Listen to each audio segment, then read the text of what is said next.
event, so we appreciate everyone. We appreciate everyone coming and helping to realize what a great community we all have and how we can all help in making our community stronger and more resilient. So many times we've all heard someone say, I sure wish we could do this special project, or I wish we could do this important program. I know it would really be beneficial to our community. And then the reality of limited resources stares us in the face. That's one of the reasons that we're here and that these gentlemen are making a presentation. When I was sitting in the Center for Priority-Based Budgeting workshop in Boulder, Colorado this summer with Moffat County Finance Director Mindy Curtis and Commissioner Don Cook, about halfway in, I raised my hand and asked Chris Fabian, have you ever worked with an entire community to understand how the resources given to that community by all of the local governments, groups, clubs, organizations, and boards, by their citizens, business, visitors, and members of community are being prioritized and most widely used? I didn't even give him a chance to answer. Before he could answer, I said, I am so confident and convinced that this priority-based budgeting and your concept of mining for dollars within existing budgets and programs could make a major positive impact in our community. You have a standing and open invitation to make a presentation in Craig and Moffat County at any time. I'll tell you what the amazing answer is. These people are here volunteering their time to share their inspiration and their knowledge of how we as a community can mine for dollars and help prioritize those things that will make our community that much stronger. So Chris's answer was, wow, what a concept, what a project, I'm all in, let's do it.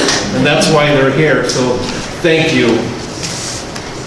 Now I'd like to introduce Mindy Curtis, who helped bring this to Moffat County through her association with Government Finance Officers Association. Thank you.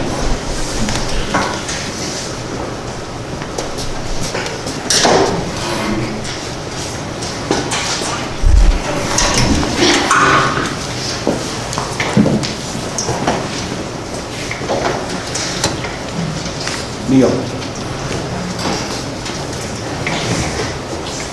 Thank you, Commissioner Moe.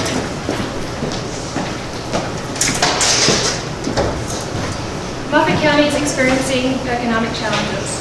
Population has decreased from 2010 through 2016 by 5%. What's that? Better? There you go. Okay, hang on, let me smooth it. All right. Moffat County is experiencing economic challenges. Population has decreased from 2010 through 2016 by 5%, or approximately 700 people. Moffat County is experiencing reductions in revenue for mineral lease, severance tax, and property tax. Property tax is a major resource for Moffat County. Not including the hospital, property tax supports 30% of the revenue the county receives. As you can see from the chart, property tax has decreased $50 million between 2015 and 2016.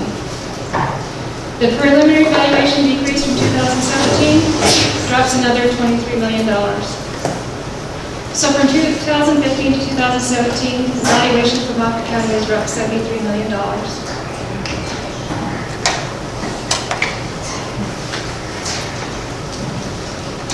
Not including the hospital, the valuation decrease resulted in $1.6 million less in yearly property tax revenue from Moffat County.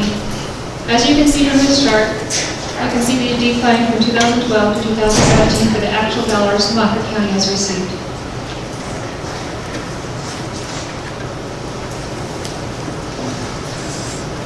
Across the board reductions.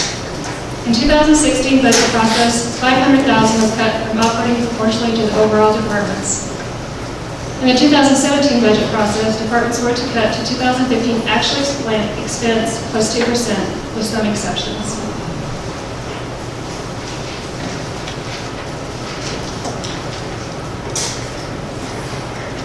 Across the board reductions affect all funding streams and don't specifically address the budget revenue reduction needed.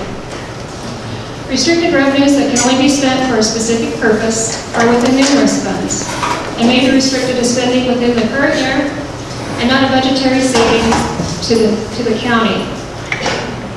Examples are Conservation Trust, Highway User Tax Fund, Housing HUD and revenues, all social service programs, grant revenues, fees and donations for specific services, and of the 2% county sales tax collected, 1.5% is restricted and not available for general county use. In 2016, a cost analysis was conducted with departments to determine services offered, where associated time by FTE for services was developed. While department services are identified in the 2016 cost analysis document, along with department trends, the following questions still remain. Is the service mandated? Is there reliance on the county to provide the service? What portion of the community is served with this service? Is there change in demand for the service? And is there a cost recovery to the service? While working through the cost analysis, the county was contacted by the Department of Local Affairs regarding possible funding to work with the Center of Priority-Based Budgeting. The Center of Priority-Based Budgeting approach asked those questions that were missing from the county's previous cost analysis approach. It has been proven in many communities. The Board of Commissioners applied for a 3-year grant to contract with a consultant for priority-based budgeting. It was awarded in December of 2016. In January 2017, the new Board of Commissioners furthered the commitment the past board had set forth by signing the contract with the Center of Priority-Based Budgeting to proceed in identifying costs and applying the questions regarding services. This program inventory process involves input from each department. The process will be streamlined from last year through the use of a web-based system. Since February 2017, all departments have developed their services. Those are now called programs.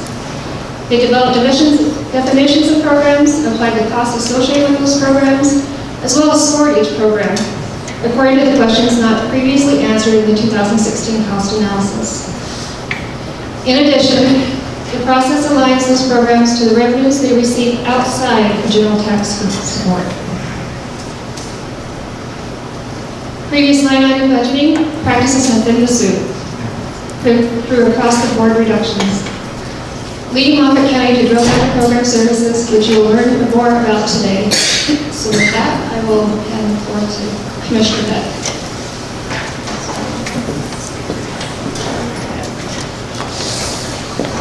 Probably turn on the lights. Neil. Welcome, everybody. Thank you for coming this morning, taking time out of your busy schedule and an opportunity to learn more about priority-based budgeting. Priority-based budgeting is implemented or has been implemented in over 170 communities across the United States and Canada. Moffat County is among 26 local government agencies in Colorado who have re-engineered their budgeting process to focus on prioritizing resources in our community for results. The concept is quite simple, and yet hasn't been approached quite like this before. How can we discover and partner with other organizations in our own community who are pursuing the same societal objectives that we are? Can we leverage their efforts, programs, and services to tackle the challenges we seek to address in our community? And can we discover opportunities by working together to not only partner but merge and consolidate services, thereby freeing up our own staff and money to reallocate the money elsewhere? With that, I'd like to take this opportunity and it's a distinct honor to introduce our speakers today. I'll start with Chris Pavilion. Chris Pavilion is the CEO and co-founder of the Center for Priority-Based Budgeting and Resource Explanation Technologies, both based out of Denver. Priority-based budgeting has now been implemented in over 170 communities nationwide, including Canada. The very first priority-based budgeting implementation was in Jefferson County, Colorado, a county government. Next, I'd like to introduce Eric Keck. Is that correct? Eric is currently serving as a city manager in the city of Englewood, Colorado. Eric is the nation's first two-time implementer of priority-based budgeting. Having implemented the process in the city of Coast Falls, Idaho, and now here in Inglewood, Colorado. Eric's unique contribution to priority-based budgeting community is in terms of how organizations understand the unique role of local government among many diverse stakeholders, both in the public and private sector. He's accomplished some of the most challenging yet valuable partnerships, which he'll tell you about today. And our third speaker is Clay Brown. Clay is a regional manager for the Colorado Department of Local Affairs of the Golden Field office. Clay has been with DOLA for 15 years. Prior to joining DOLA, Clay spent 25 years in local government as a town manager in two small Colorado towns. Clay is the graduate of the University of Colorado at Boulder and lives in Evergreen, Colorado. Just a little bit about our agenda.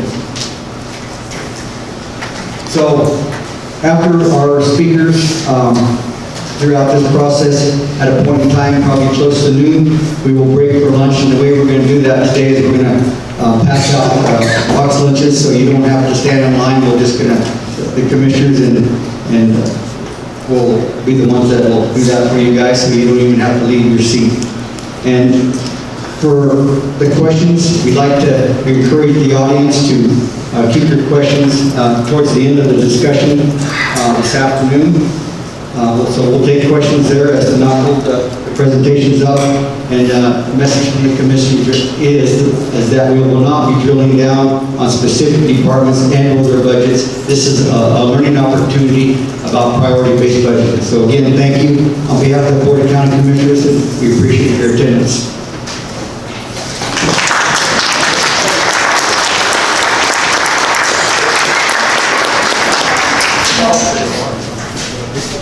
Thank you very much, Commissioners. Thank you, Mindy, and thank you, everybody, for coming today.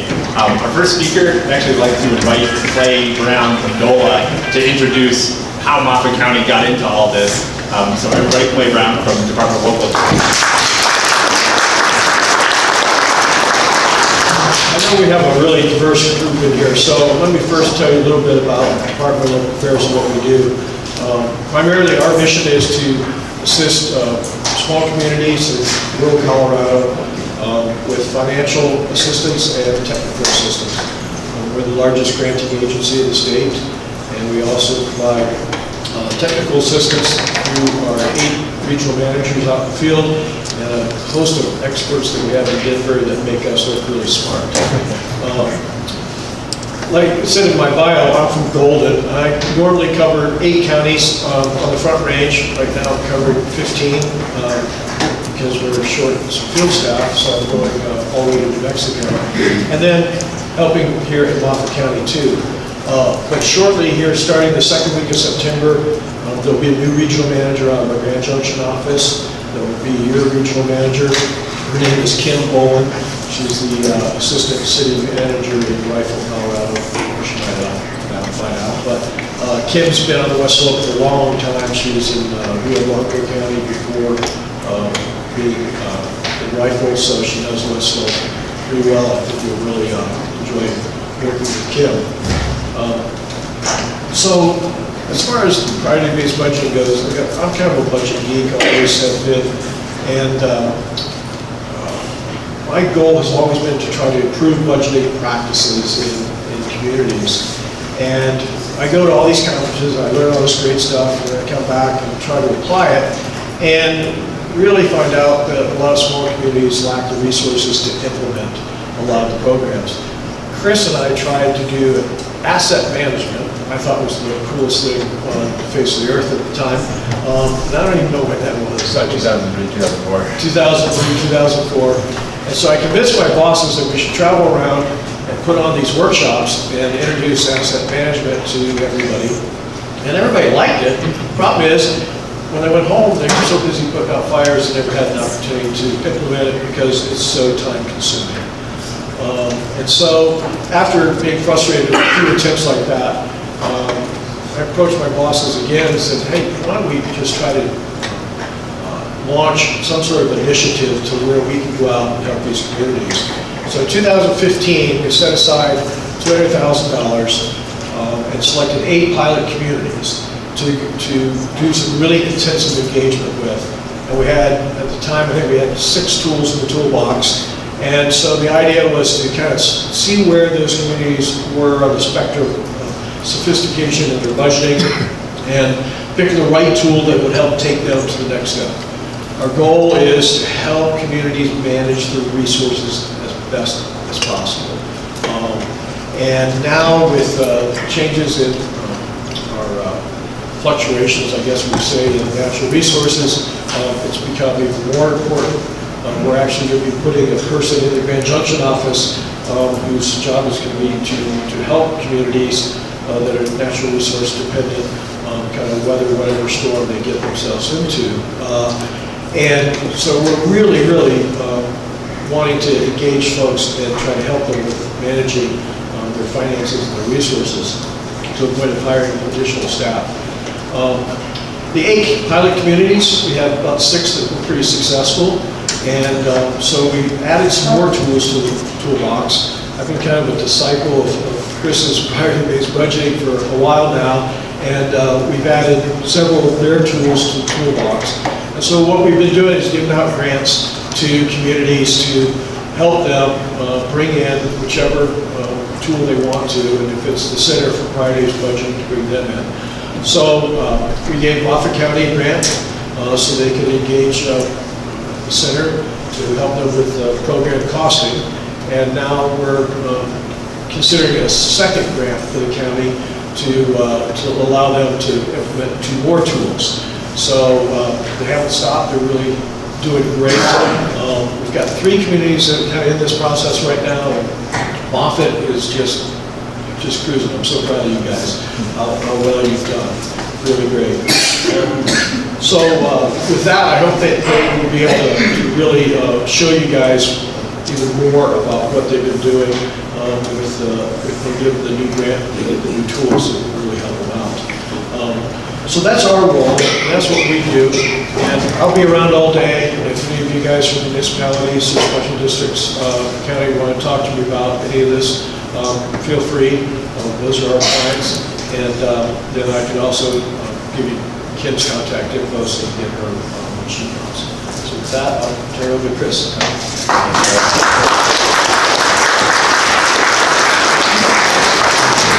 Neil. We have a remote control. It's called Mr. Neil. It's called it's most advanced artificial intelligence that we've ever seen. Hi everybody, my name is Chris Fabian, and Clay, thank you very much. I think when you break down what Clay just described, you have a state government, and they use their resources to help a local government implement new tools to optimize resources. That's a partnership, and it's a different agency helping your county share resources to be able to implement something that they might not have been able to do with their own money, given Mindy's presentation. And everything we're going to talk about for the rest of today is exactly that. It's as simple as that. What are the services that your entities offer? What are the services that the county offers? And how do we create partnerships? Because ultimately, if we can free up resources by way of partnerships, that being the goal, then we can take what has been freed up, what we've mined, to use Commissioner Moe's language, and reallocate those to start even new programs that are needed in this community. And that's probably the most inspiring part about the work that we do in every entity, including what Eric Keck will talk about. We're lucky to have Eric here from Inglewood. How do we continue to churn up resources, free them up in order to start new things? That is exactly what priority-based budgeting is all about. In terms of an overall agenda for today, I think we covered priority number 1, which is plunge. That will come in around noon, and that will be essentially the end of my first part of the presentation. I'm going to walk you through a very basic introduction and overview of what priority-based budgeting is all about, why do communities do it, and how does it work. I'm also going to talk more specifically about Moffat County's accomplishments to date and where they're headed next. That will segue into a lunch period of time. At that point, Eric Keck is going to talk more about his experiences, specifically applying priority-based budgeting for the formation of partnerships.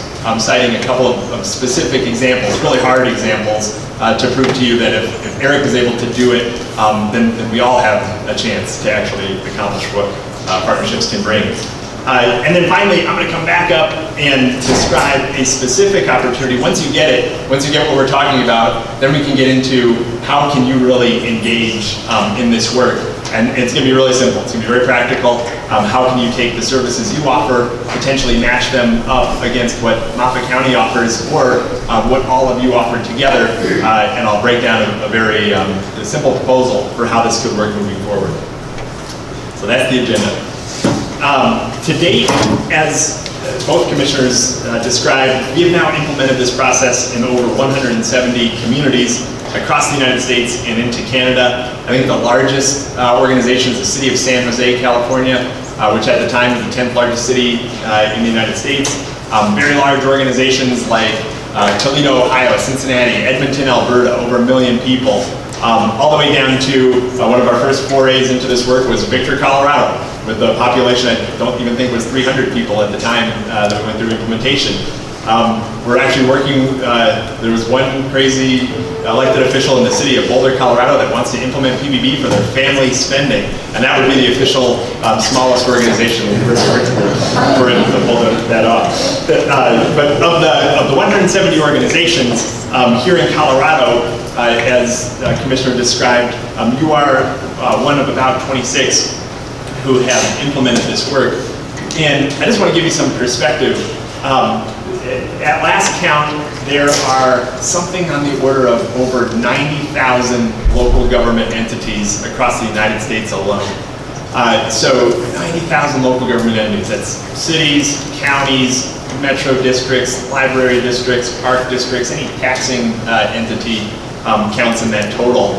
For you to be one of about 170, knowing that there are over 90,000 local government entities, is something of a major takeaway for the day. It shows how bold your leadership is for taking a chance on something like this. You're really among the front runners and the innovators. Eric kept implementing in 2 organizations. Well, you can only imagine what type of innovator he is, but we'll get to that in a moment. Where I wanted to start the presentation is, why do communities get into all of this? Why PBB? And I'll start with my own story. My first experience in this was as a staff member in Jefferson County, Colorado. Don't hold it against me. Jefferson County, Colorado, you might have heard about it. In Austin, Texas, they have that sign that says "Keep Austin Weird." In Jefferson County, it was like "Keep our staff out of jail." That was the idea. Jefferson County was a challenging environment, and among all of our issues that we were facing internally, beside that, we still had great intentions to do good in the community, and we hit the Great Recession as well, and tough economic times. And our Board of Commissioners looked at the financial picture and asked themselves and asked us, is it time to raise taxes? Is that how we're going to get beyond this? And we looked out towards the community, just like you're doing. And we all know in some opportunities that's possible. In others, it's just a tough climate to continue to ask for more from our residents when we're already contributing as much as we are. And so the next question becomes, well, what can we do without raising taxes? Mindy described what it looks like in almost any other organization, across the board budget cuts. And that is our approach when we say everybody's going to have to share in the pain equally. There's a sense of equality as you approach an across the board budget cut. But I think the term was thinning the soup. What you end up with when you apply across the board budget cuts again and again is just doing a little bit less, a little bit less effective overall. And what do you really get for your community? So confronted with those 2 options, either we raise taxes or we resort to across the board budget cuts, the realization internally was this can't be our future. We have so many new things that we need to accomplish. If all we're doing is across the board budget cut again and again, year after year, it's absolutely depressing. we have to do something else. And so what came about, why we created priority-based budgeting, was a sincere attempt to look at everything that we're doing, find out maybe there are certain things that we can take off of our plates. We can actually get out of certain businesses and take the people who were working on those businesses and not lay them off, but reallocate them to start new programs that we need. Or perhaps we can look towards the community for potential partners, again, reducing our burden, our load in terms of resource needs. And whenever we could do that, for as many opportunities as possible, wherever we could free up resources, we could reapply them somewhere else to start new things. And that's exactly what we did. As I begin this why PBB, I want to share with you a couple of other stories. This one pertaining to another county government. This is Washington County, Wisconsin, and they have been through the ringer, to say the least. In the state of Wisconsin, if you're unfamiliar, there is immense pressure on all local government to consolidate. So they're looking at complete consolidation of entire governments overall. Not exactly what we're facing here, but if you can imagine that kind of a pressure, resources are very hard to come by. And so Washington County, having gone through priority-based budgeting, did it because they wanted to reach out to their neighboring county organizations and say, look, just like Moffat County has done, we've identified every service that we offer and how much it costs. We have to believe that our county may not be completely unique. We're unique in some ways, but maybe neighboring counties might do certain things just as we are. Is it possible that we could partner on specific services? This is a pretty recent story. This is a letter, July 17th, 2017, so just about a month ago, from their county board reaching out to the other counties saying, we are specifically inquiring to engage in this partnership process to seek any and all opportunities to develop cooperative partnerships, shared service arrangements, and even the possibility of implementing the Wisconsin statute, the official language, for complete consolidation of counties in order to ensure the long-term viability of the essential services that our citizens rely upon. That in order is really crucial. That's the only reason that we do this. Learning about what Moffat County has put together today, Washington County, what you see over here on the right-hand side, has just launched its attempt to put together a community resources meeting. So you're already inspiring the priority-based budgeting community in other states. So Washington County is doing a great job reaching out to others in the public sector alone. They're taking their approach step by step. As they have completed their first year in the process, they have been able to reallocate just about $590,000 of ongoing resources. And I'm not intending for you to keep that number in your mind, but I want to talk about how they arrived there. Through this partnership model, they're reaching out to the public sector, other county organizations, they're reaching out to organizations like yours, looking for every possible partnership. And although there's no possible way you can read this in the back of the room, this is like presenter's faux pas number 1 of today. As you can see here, the way that they got to $590,000 came about from finding partnerships wherever they possibly could. They saved $25,000 in a partnership with their local homeless coalition. They saved $7,200 in a partnership with their big brothers and big sisters. $17,800 with Friends of Abused Families, $5,500 with the local Boys and Girls Club. And what was inspiring to me was so often in our organizations, we look past what we consider small opportunities because they're not enough to save today. So as you see here that they saved $5,500 with a partnership with the local Boys and Girls Club. In some organizations you might say, so what? But Washington County kept on pursuing every possible partnership because these $5,500 opportunities add up when you take every possible partnership you can come up with, and that's exactly how they have been able to save $600,000 in ongoing savings. It's exactly what we're going to try to do here. So just talking big picture how this works. I will describe to you what you're looking at here as the day goes on, but in priority-based budgeting, every service from snow removal to road pavement, asphalt maintenance, and pothole repair gets identified and gets a cost associated with it. Then those programs are scored. They're scored relative to what you're trying to achieve. Very simple. Programs that have an influence on the results that you're trying to accomplish. Results being things like a safer society, a healthy economy, great transportation system, healthy citizens. Those programs that can demonstrate the greatest degree of impact are scored the highest. They have the greatest degree of relevance, as differentiated from programs that have less to do with achieving results. That's the simplicity of priority-based budgeting. And what you're seeing here on the screen, there are 4 levels: quartile 1, quartile 2, quartile 3, and quartile 4. Quartile 4, those programs that have the least to do with achieving results. Quartile 1, those programs that have the most to do with achieving results. And from Washington County's spending array, what you can see is that in quartile 4, they have, in their first year, actually mined away. They've lessened their investment in quartile 4 programs to the tune of about $1 million. You see this year-to-year change. Quartile 3, they've held pretty flat, but they've actually reduced that by about $50,000. That's exactly what you want to do. You want to mine resources away from lower priority investment areas in order to push them towards the things that you really need to be working on. So here in quartile 2, you can see that they have added about $500,000, and in quartile 1, just about $1 million in total. So that's taking exactly what you had, saving money in certain areas, reallocating from lower priority to higher priority through those basic partnerships like the Boys and Girls Club. So that's Washington County.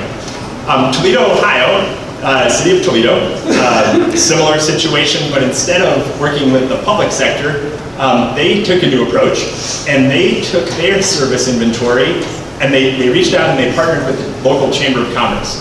So the Chamber of Commerce, representing the private sector, said this: from the Chamber's point of view, they also care about the success of the community. So private industry is also hoping that your community is thriving, providing good services.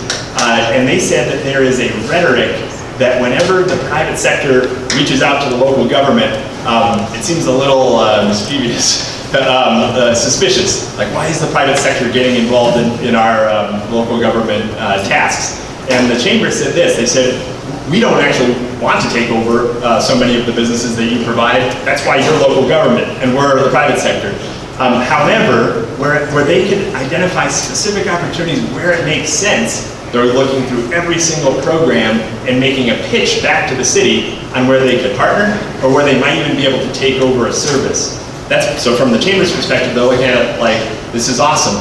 And they've already found one opportunity in their first week. The Chamber is putting a bid towards the city for street sweeping to take over their street sweeping services. Now the city, from their perspective, they look at it this way. They say, if we get a bid from the private sector, we can do a couple things. Number one, if the bid coming in is less, it's more cost effective than what it costs us to provide it, we should ask ourselves, is it possible that we can change our own approach to providing this service in order to match that type of a bid? There's a practice called managed competition. Or if the city realizes, hey, great, we would love to get out of the street sweeping business. We have old equipment we don't want to replace, so this helps us there. And we want to take those staff members and we want to reallocate them, because in Toledo, if you've ever driven on the roads, they need a lot of work in terms of power. Not to knock Toledo, they just need it. It's a great example of where they need more resources. So they're saying, fantastic, let's get out of street sweeping, let's take the money that we were spending there and the people, and let's reallocate them to road improvements. So that's exactly how this is supposed to work as well. One of the elected officials from Toledo had this to say.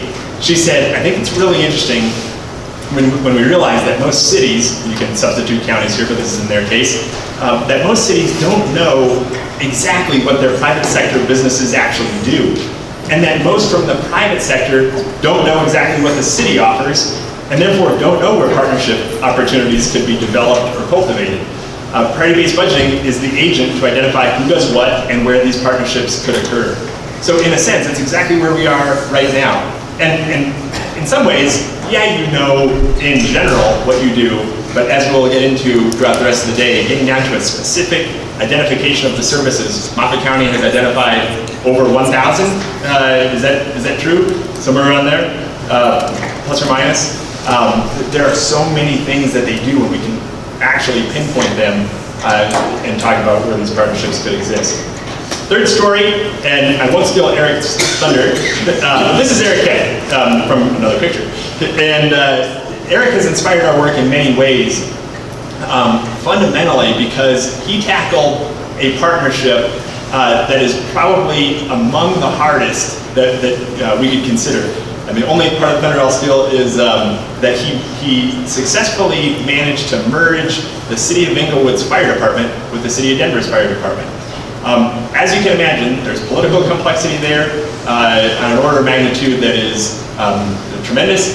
And our takeaway from listening to Eric's story and how he did it is that if we can understand how to merge two fire departments, as complex as that is, we can translate the lessons learned into simpler partnerships, like how we're going to tackle fleet maintenance, perhaps, in a community overall. So that's going to be the portion of Eric's story as he gets into this.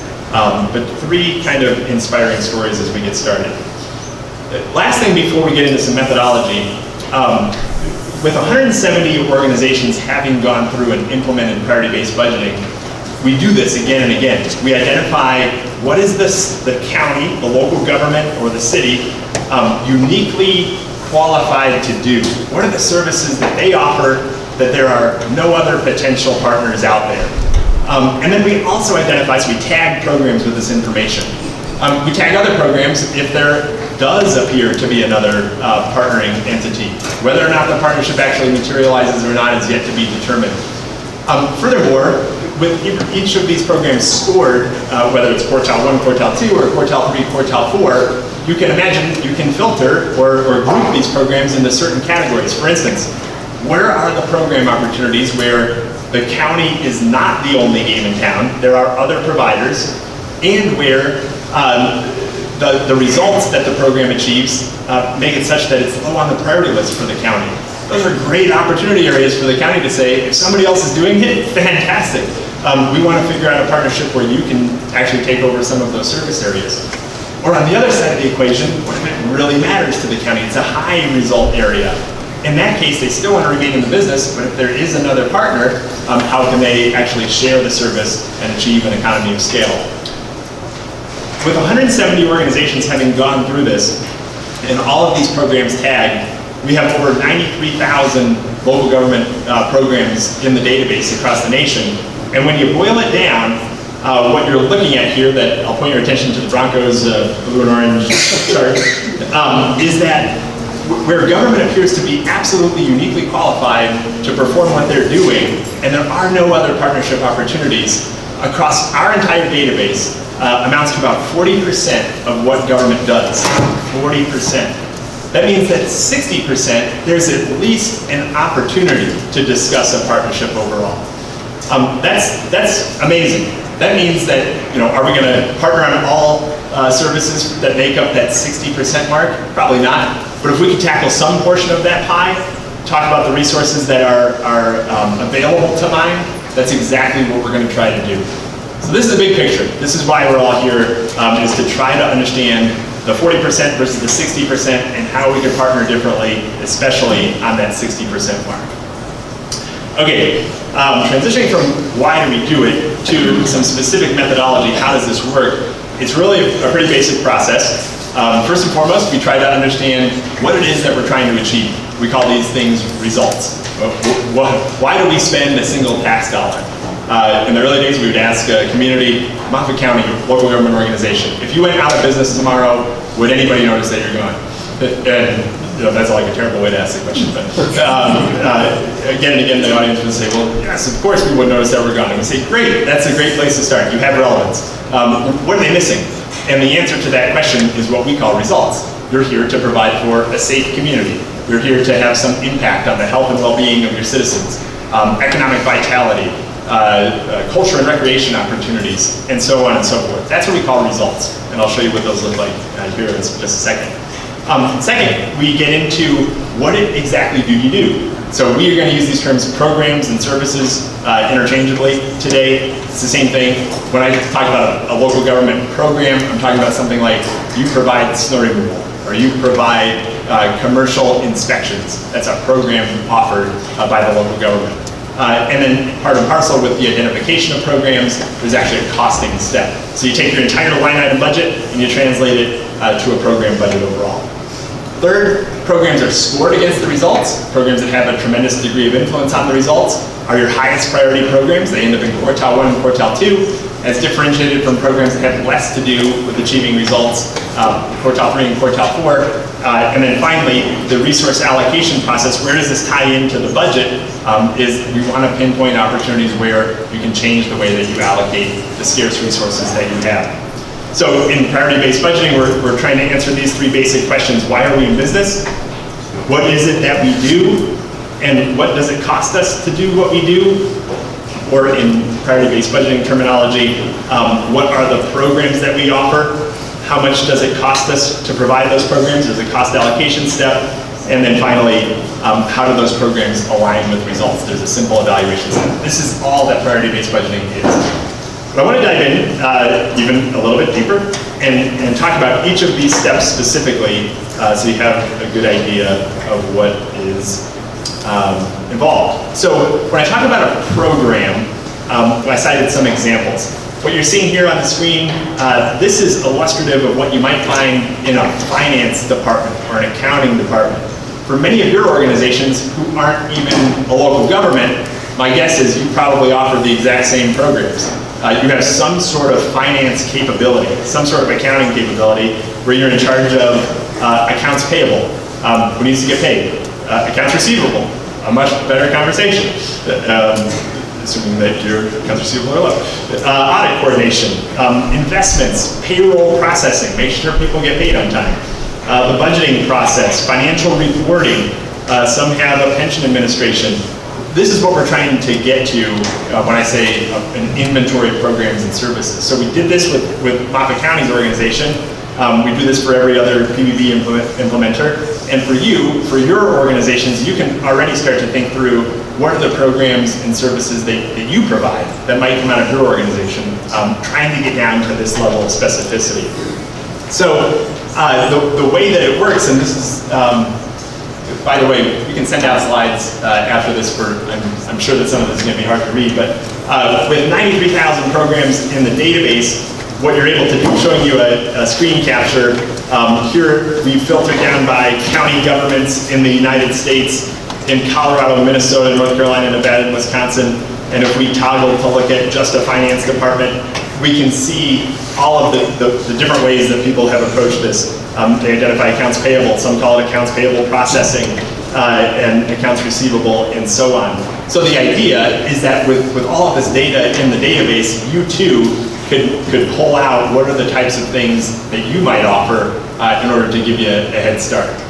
And certainly, since Moffat County is on the list, the prime opportunity area for us all is going to be to look at their program inventory and ask ourselves, do we do something that actually they do? It's kind of funny. I'll just make a quick aside. I make it sound a little easy. When you break it down, there are many different programs that you're going to find that you have in common. But again and again, we see programs that are totally unique to a community, and guaranteed you will have some as you go through this exercise yourselves. In Pacifica, California, city of Pacifica, they identified beached whale removal. We had never come across beached whale removal before. You probably don't have it in your program inventory, so do you know good to match up against their programs, but totally unique. In Beaumont, Alberta, Canada, they have Taco Tuesdays. They're the only government entity that offers a program called Taco Tuesday Parties. South Jordan, Utah is the first that had identified a city-run beauty pageant. That was just last week. So you go through all this and you find out this is what makes our communities unique. We're not cookie cutter. We actually offer certain things that make it totally unique to live here in Craig, here in Moffat County, and even within the state of Colorado. So as you go through this, it's important to think through, there will be certain programs that you match up really well with Moffat County to provide, or with each other.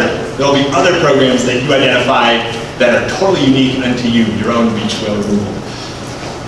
From there, with all the programs identified, then the next step is to simply take your budget and allocate it to the programs to find out how much they cost. So most of us have some sort of attempt at a budget. That'd be qualification number one. Do you have a budget? Not everybody does. Look at the national savings rate. We can pontificate about who has a budget. But for your organization, everybody probably has a budget, some sort of an annual budget, and maybe your budget is broken out by departments, maybe your budget is broken out within departments to specific divisions, and we're trying to take those budget dollars and say, how much does it cost us to do the programs? So how much does it cost us to do accounts receivable and those sorts of things? So we make a simple differentiation where we say, of your budget, we're going to try to take your personnel costs, your people, that are ongoing in nature. You have a staff, you continue to pay them. They are ongoing programmatic costs that you're going to associate with your programs, and you have ongoing non-personnel costs. I'll try to make this really simple without getting too much in the weeds here. And we make a differentiation from things that are more one-time in nature that you don't want to allocate to a program. So in local government, these are things like one-time projects. You build a facility. A one-time cost is the construction of building the facility. You don't do that again and again. Once it's done, it's done. The ongoing costs are running the facility or maintaining it. So that's the differentiation that we make. Or things like debt service if you owe. So we take those ongoing costs and we differentiate those from your one-time costs, and we associate your ongoing costs with your program-specific inventory so that everything ties out in the end. So if you can imagine it, what you're seeing here, this is what Moffat County has already done, which is quite profound. They have identified every single one of their services down to here, what you're looking at within Moffat County Tourism Association or Road and Bridge Department, Museum of Northwest Colorado, or the Detention Center. They have specific programs, like how much does it cost us to do booking and discharge processing? How much does it cost us to do gift shop services at the museum?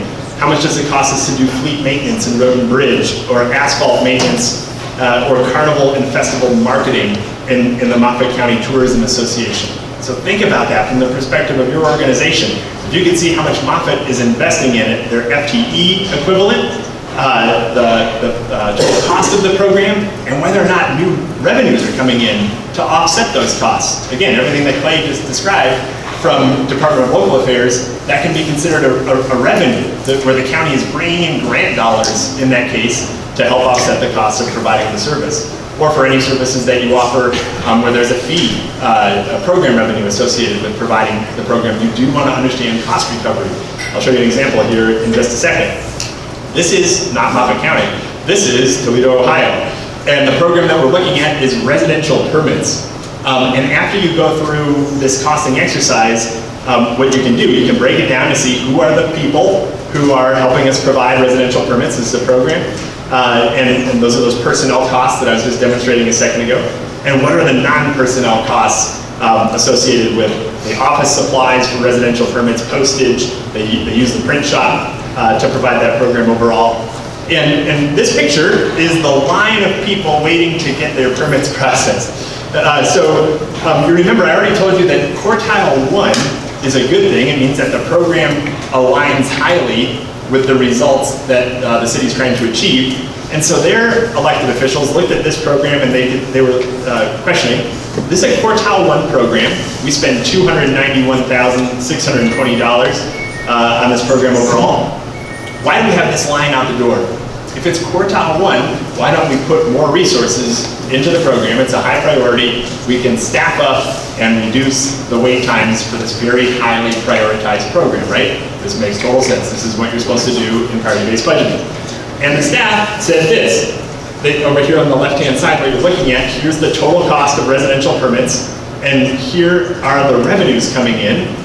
So $291,000, this is the total cost, personnel and non-personnel. And if you notice, the blue bar, you can even tell this in the back of the room, the blue bar for revenues coming in for permits is much higher than the blue bar for the cost of providing the program. So you go back to the long wait time, and the elected officials, rightfully so, said, if we're bringing in this case, almost over twice what it costs us to provide the program in terms of revenues, why don't we use those revenues to staff up and cut down on the wait times? And the answer was what you can see over here on the right-hand side. Here is commercial inspections, where the total cost is $477,000. The program revenue is $4,000, nearly nothing. And the subsidized element of that program is $470,000, almost the entire amount. What they said was, hey, we thought we heard from our elected officials, our city council, we want to intentionally subsidize our commercial inspections. We want to make it easier for people to do business in the city of Toledo overall. So they overcharged on the residential side, and they took this little profit and they channeled it over here to the commercial inspection side to make sure that they could pay and subsidize those programs overall. This is exactly what you can do with the program costing information. It's going to invite a new conversation for all of us on not only what do we do and how much does it cost, but what's the revenue side of that equation overall as well. So you can think about it for the services that you provide, where there's any intergovernmental partnership taking place, just like DOLA with Moffat County. How are the revenues coming in? Are they enough to support the total cost of providing that program overall? Just as a couple of other examples, not to belabor this point, but this is going to be step one for you, so that's why I'm spending a little bit more time here. You take something as simple as pothole repair and asphalt patching. Again, you're able to break that program down to its constituent parts. And with all of the other communities who have gone through this exercise, you can also compare it to see, well, how much is it costing us to do pothole repair versus what it's costing other communities at large. So you can start to think about that for every program that you identify. Do we have some benchmarks that you can begin to take a look at? Here in Moffat County, this is a specific example. We call snow. You type in the search box here. We're searching on all programs that had to do with snow removal. And as you can see, these are all the functions that Moffat has identified. County road snow plowing being the main function, winter road checking, snow plowing just for county facilities and properties, fairgrounds snow removal. I didn't see any outside. Is that over here? You guys are doing a good job. Snow plowing, snow removal at county facilities. So you can see like the entire accumulated effort. And again, for any of you who require snow removal, you might be asking yourselves right now, how does your snow get removed overall? And is this a potential partnership opportunity that we have for your agency partnering with the county, for the city, and how they could possibly partner with the county and the different snow tasks that you are taking on? You can break out snow removal to see all of its constituent costs, personnel, non-personnel, any program revenue that is coming in for the program in the subsidized element overall, and again, be able to compare it against the database. So just trying to really let this point sink in, when you also identify your programs and their costs, and you can compare them against what Moffat's doing, this is where partnership opportunities, you're going to have that baseline data, and it's so simple to get to. What do you do, and how much does it cost? And that is the entire process overall. So switching gears, let's talk about, oh, and I should say really quickly, that's what Moffat County has accomplished to date. They have already come up with that entire program inventory and the entire cost structure for all of the programs, translating their line item budget to the program budget. Where they're getting into next is the scoring of programs relative to results, the results that matter most in this community. Why do they spend a single tax dollar on any of the programs that they offer? So when I talk about results, these are the types of things that we typically see in our communities. A local government will say, we're in business to achieve economic vitality, or we're in business to achieve a safe community, sustainable and maintained development, effective transportation. These are very high-level, overarching reasons for being. And you see that I made a differentiation, just a subtle point for you.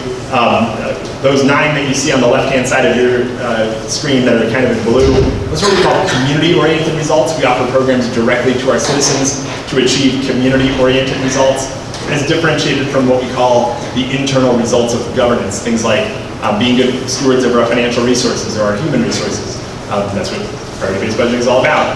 Producing a high-quality workforce or maintaining your regulatory compliance. So these are the objectives. This is what we're trying to accomplish with all of our programs. And for any one of the results, there are specific definitions that we want to get into, criteria, indicators that help us understand better, are we achieving the mark? What does it take to make Moffat County safe? In this illustrative example, you might have definitions such as, if I can convince you that my program helps us prepare to respond to emergencies, we started the day with Harvey discussion, that would be an indicator that my program is making our community safer.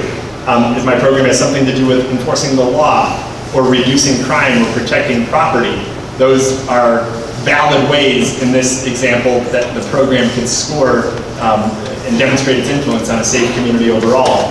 Ensuring safe air and access to drinking water. That's a safe community definition. You talk to the people in Flint, Michigan, that's exactly what they'll tell you. It's a safety issue.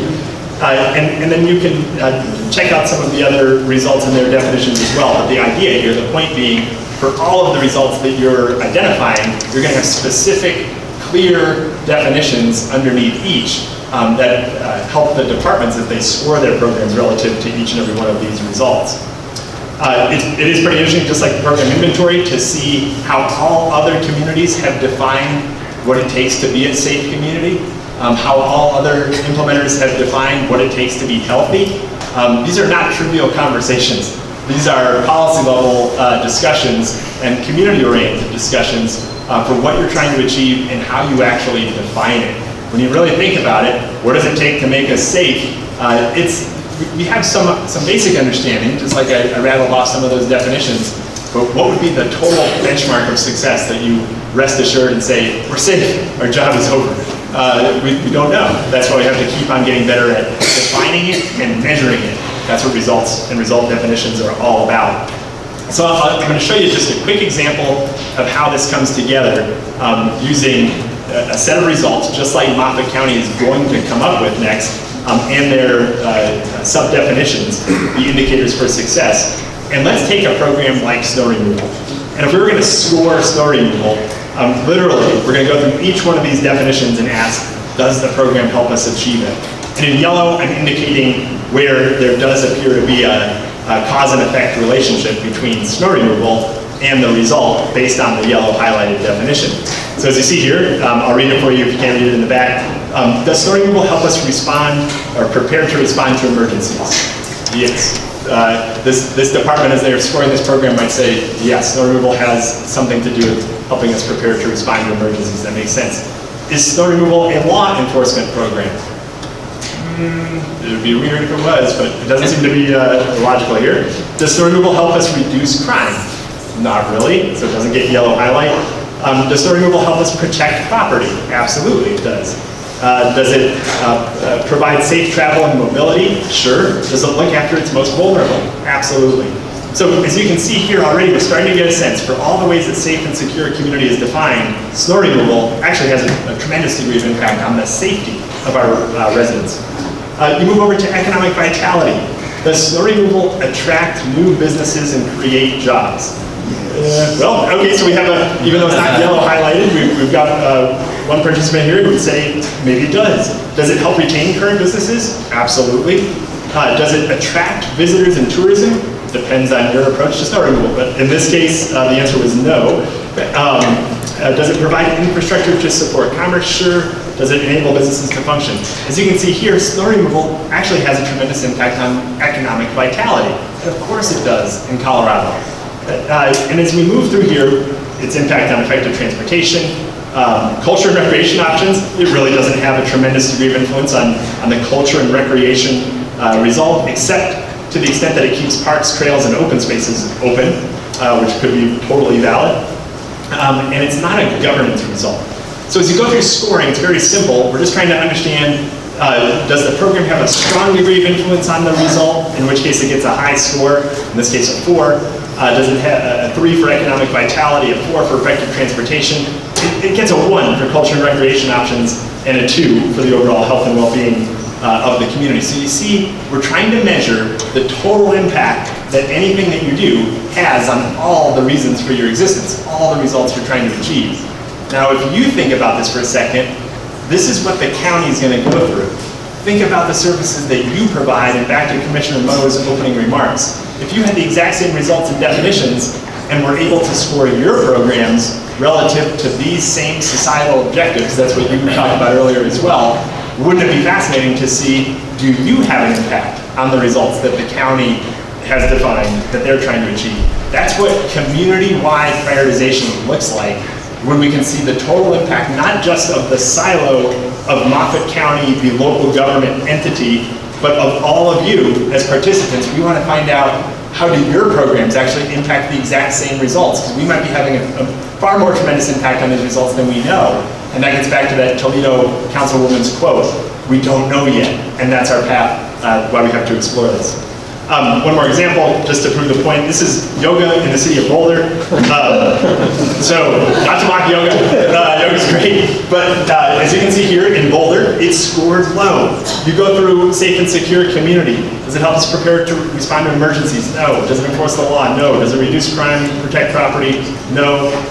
It does have an impact on economic vitality, helps retain current businesses, culture and recreation opportunities. It scored subtly there. So it's not as if it's worth less. That would be total zeros. Complete irrelevance is zeros against all results. It scored something here, but it begs the question, if we had the choice to invest all of our resources in yoga from the city's perspective versus snow removal, what's going to have the greatest bang for the buck? And in Boulder, the discussion that they're having is back to what you guys are having. In the 60s, Boulder started a yoga program. Why? Remember the blue and orange Bronco chart? Because nobody else was doing it, and their citizens really wanted it. So they got into the yoga business. That's Boulder, right? You fast forward to today, they're not the only game in town. There's Core Power, there's 24-hour fitness, there's as many yoga studios as Starbucks, and they're looking at the situation saying, do we need to be the sole service provider anymore, or can we partner, in their case, with the private sector, or even with the university, public sector entity overall? That's exactly what they're doing. So that's the whole name of the game.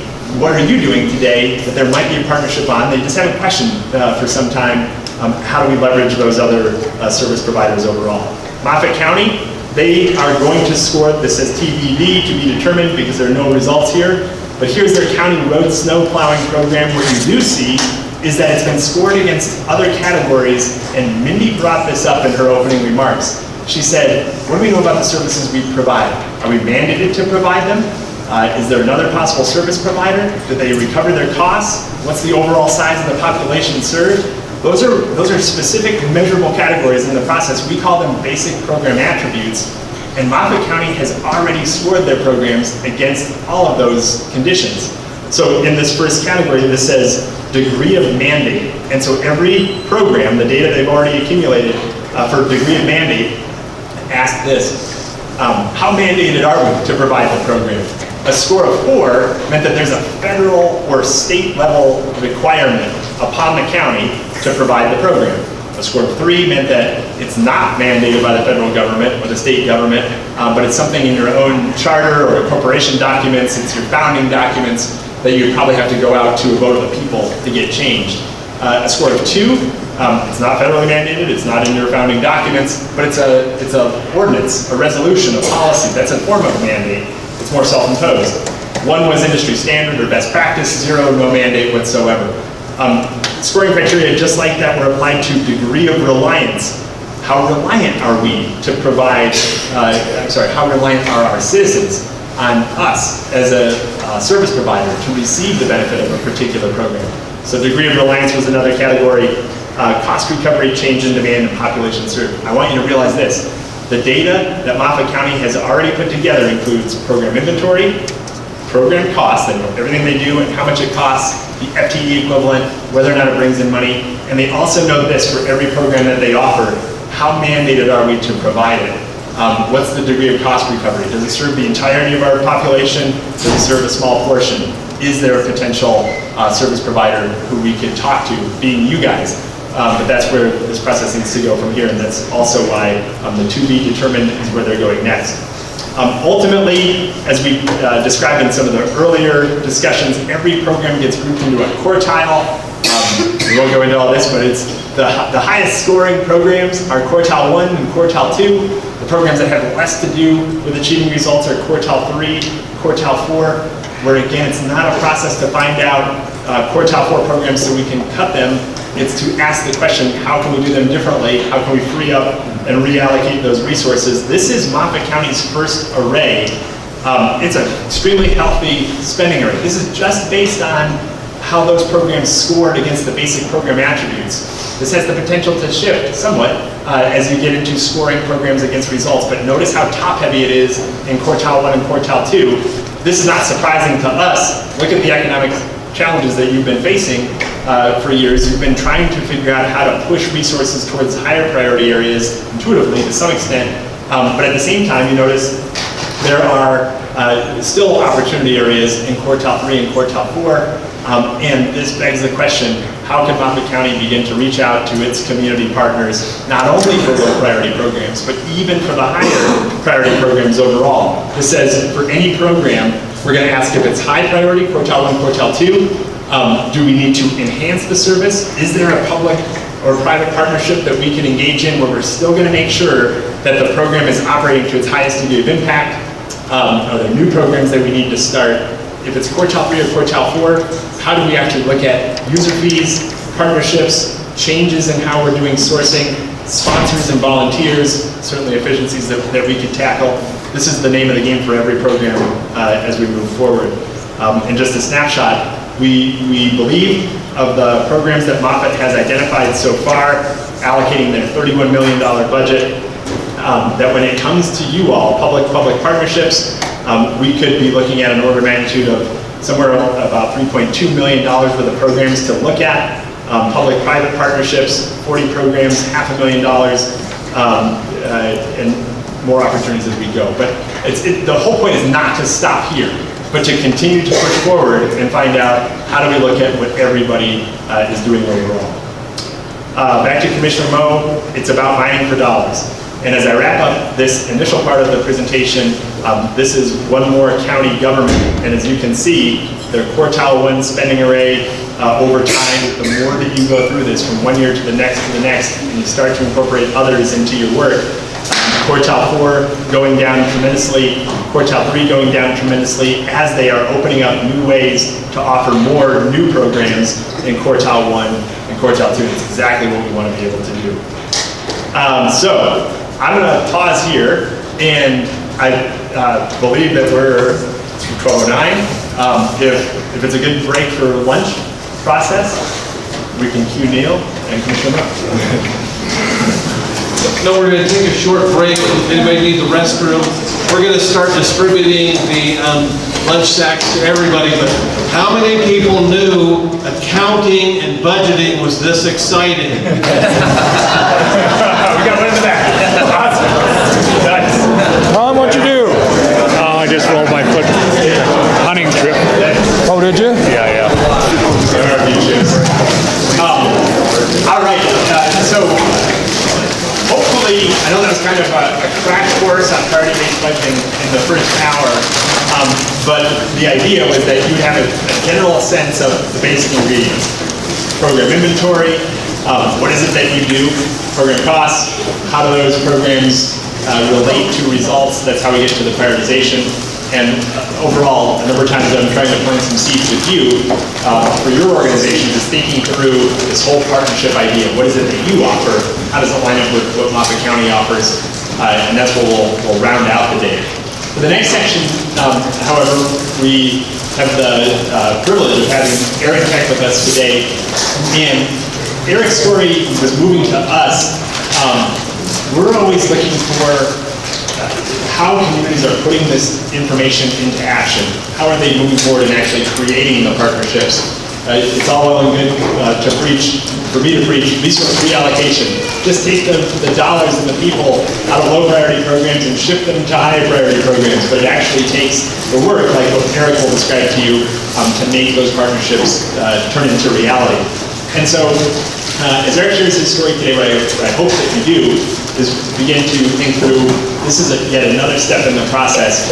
After you identify what you do, match it up with what Moffat County does, the next component will be, how do you create these partnerships? And we'll learn some lessons from Eric today. So everybody, Eric Heck.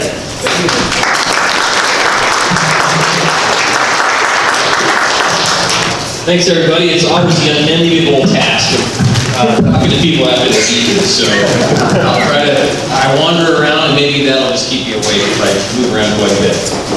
So today, what I do want to share with you is a story of what Inglewood has gone through, but also discuss a whole lot about examining alternatives, because you have many alternatives before you.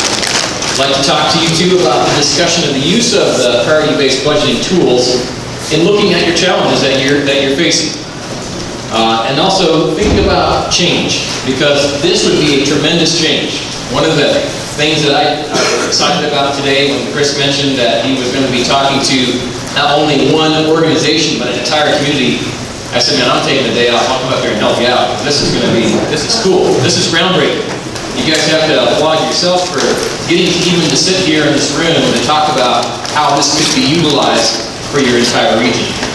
And then lastly, I want to talk and reaffirm the importance of collaboration, because I will tell you, I've been in local government nearly for 20 years now, and you can't go it alone. You have to collaborate with other entities, whether it's special districts, cities, and counties, and that's tough. We're going to talk about those challenges, including the politics. You know, as you might imagine, Englewood's fire department was around for 107 years.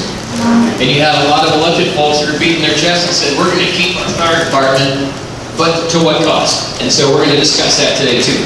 So, I don't want to spend too much time, but who am I? Again, I mentioned I have nearly 20 years experience in the public sector, but I also have some private sector experience in commercial real estate development and commercial construction.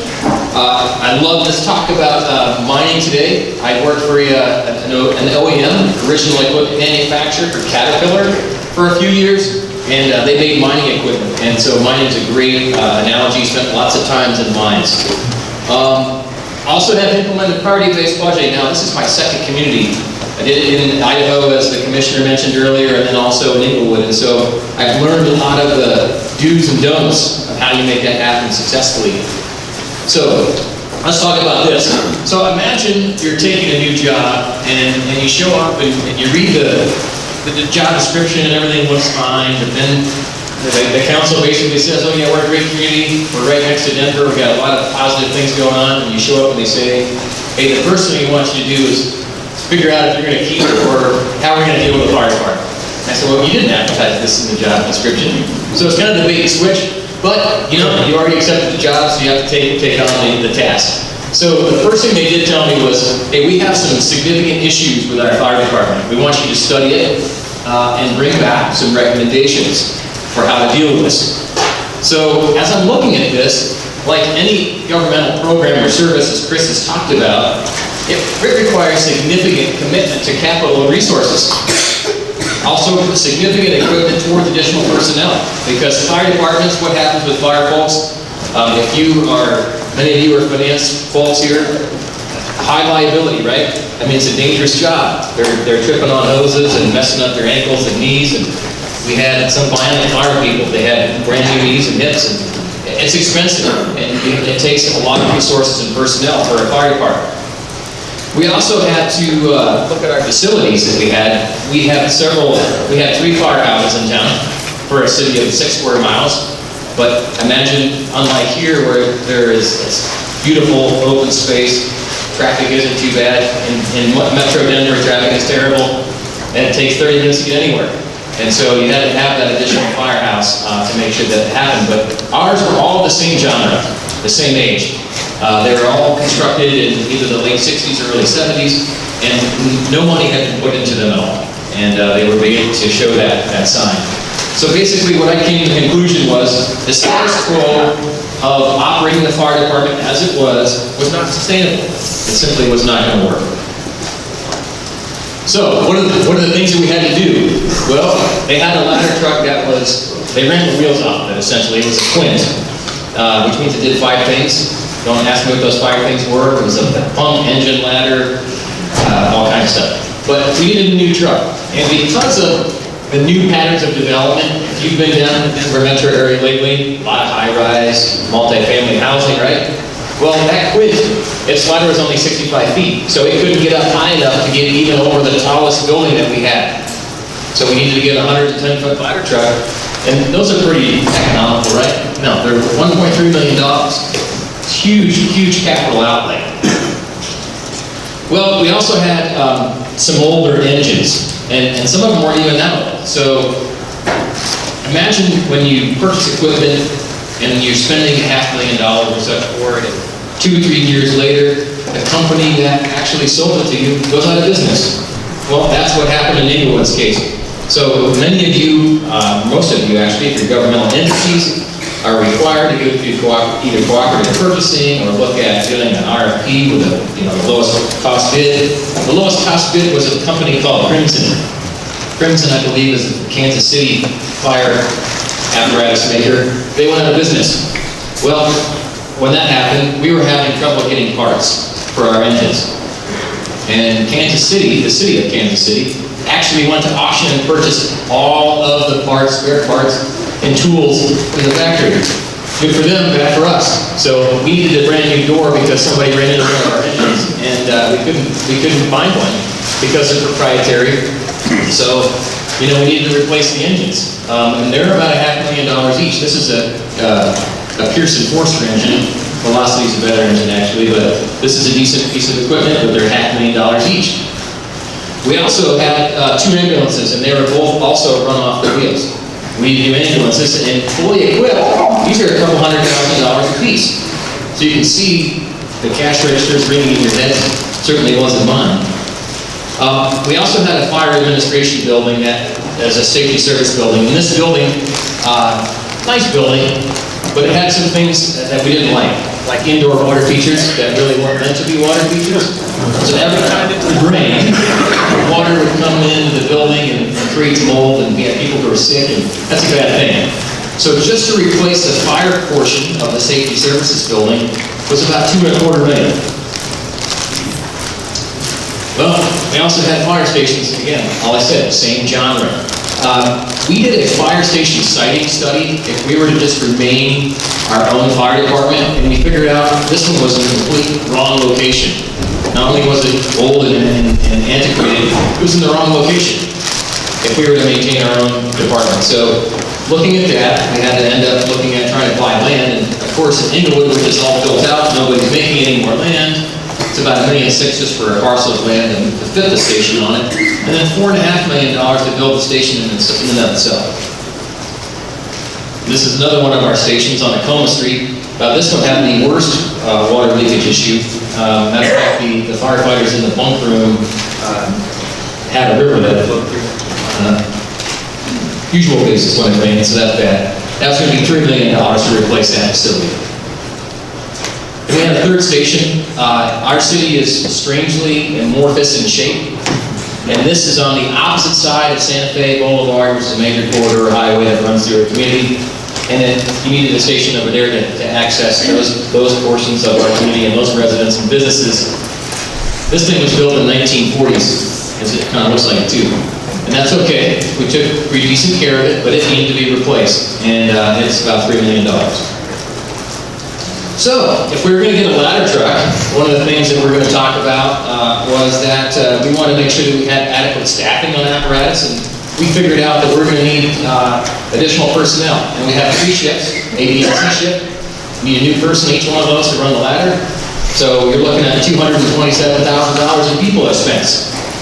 So this is just, getting to be crazy. Then, our firefighters were too busy with fighting fires, and our paramedics as well. They didn't have time to actually inspect businesses for safety or schools. We have a lot of senior housing in town, such as memory care facilities and just care facilities in general. We weren't inspecting them appropriately. So we figured we need 2 inspectors, and that costs $150,000 fully burdened for people. So, I didn't want to just look at whether we could do this on our own. I wanted to look at some contract options as well. And is anybody in the firefighting business in here in the room today? Okay. I'm not going to speak negatively about it, but what happened was, in our community, our firefighters, they said, well, we're going to look at these options ourselves. They actually went and started negotiating a contract with their peers in another agency, and that's always a bad thing. Never let your firefighters negotiate a contract without your approval or knowledge. So when I got there, I started to say, let's redo this. Let's put together a proposal, an RFQ, see who can do this. And as you might imagine, over the years, City and County of Denver had kind of a bad, a tarnished reputation with respect to their operation. They were seen as the greedy community that just comes in and takes everything and cherry stems and annexes all the good stuff that's going to bring in money for them.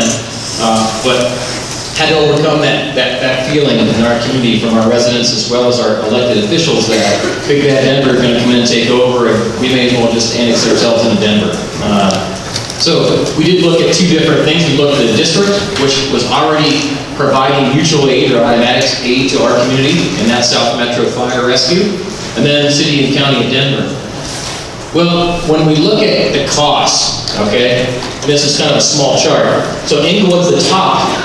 We look at apparatus personnel base costs. It was going to cost us about $27 million to be able to keep our own fire department because they were that far behind and not being able to stick in money aside for replacement of facilities, replacement of equipment, or for hiring new people. We're a small department. We had 52 FTEs in that department. You look at Denver Fire. Denver said this. They said, you know what? We're around you already to the west. They already contracted with the city of Sheridan. They're to our north because they're immediately to our north.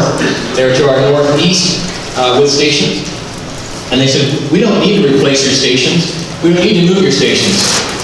We'll keep them where they are. Just give us a budget, and our firefighters will actually come in and refurbish those stations. It don't sound too good to be true, but I'll tell you a little bit about that in a while also. But their cost was $8.2 million. I was like, wow, 8.2, that's really good. And then South Metro Fire District is a district that is very large. They cover a lot of unincorporated county in Arapahoe County where we are, but also serve several other communities by contract: Lone Tree, Greenwood Village, Centennial, and the city of Parker. So they have huge territory, huge expanse. But their proposal roughly worked out to be about $19.5 million. So I'm a capitalist, you know, I look at it and said, what's going to be the most cost efficacious? And obviously the Denver fire model is going to be cost efficacious. Different fire model altogether. They're not a paramedic-based fire system like our Inglewood was. They're a traditional fire department. They have a fire department, and then they have a separate arm where paramedics come from Denver Health. However, I'm looking at that cost was pretty difficult to walk away from. So, just a little bit of background. So when I'm talking to my city council, they're wrestling with the political issues of how do I talk to my constituents about doing away with a department that's 107 years old. It's been ours. The governance model, we control it, we understand it, we can mold it,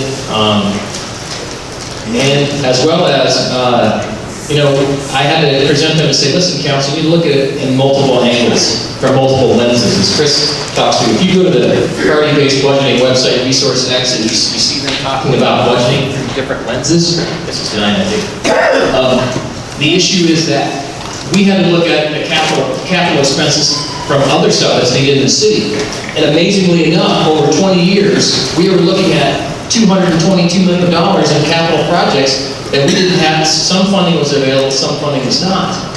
So I had to really talk to our council and say, council, many of them wanted to go to the ballot box and say, let's just put a mill levy on for operations and a bond on for capital, and let's do it. But I said, well, when you do that, 2 years down the road, we're going to have to go do a bond for something else. That's just as important. Water, wastewater, streets, parks and recreation. So do you want to save your powder and keep it dry now with the public, or look at these other options? Well, ultimately it was decided that Denver Fire was going to be best, not only because it was the most viable economic alternative, but they provide the most resources.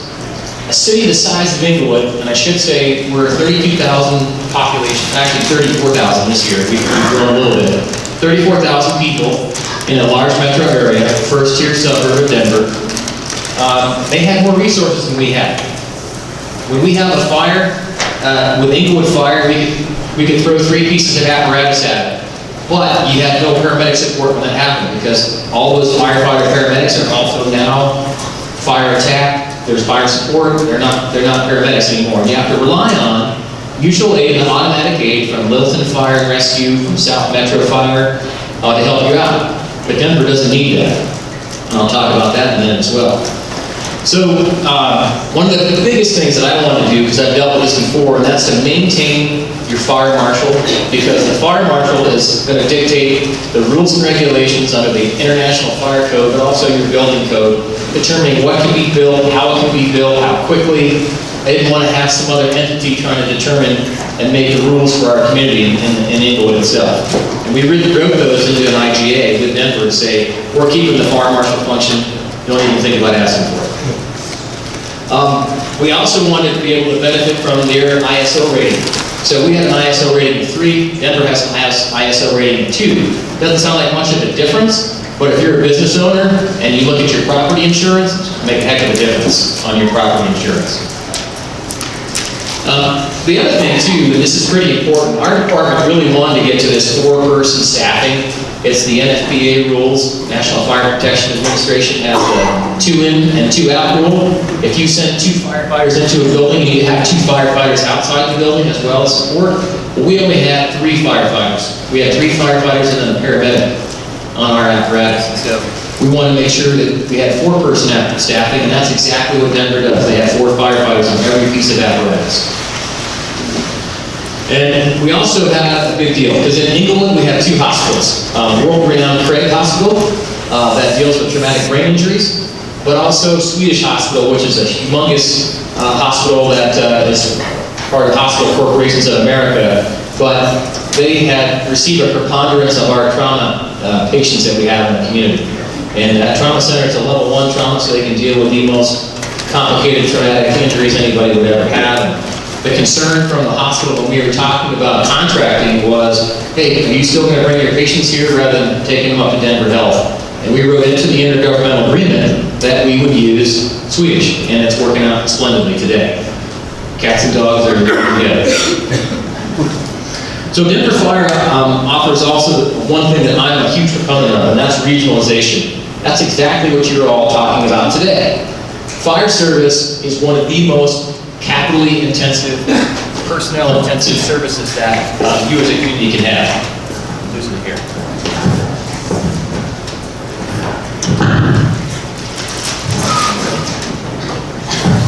So fire service is very expensive, in other words, and it's one thing that you can easily spend yourself to death trying to chase. We were chasing our tails in England, trying to keep up the right personnel, trying to figure out how to come up with capital.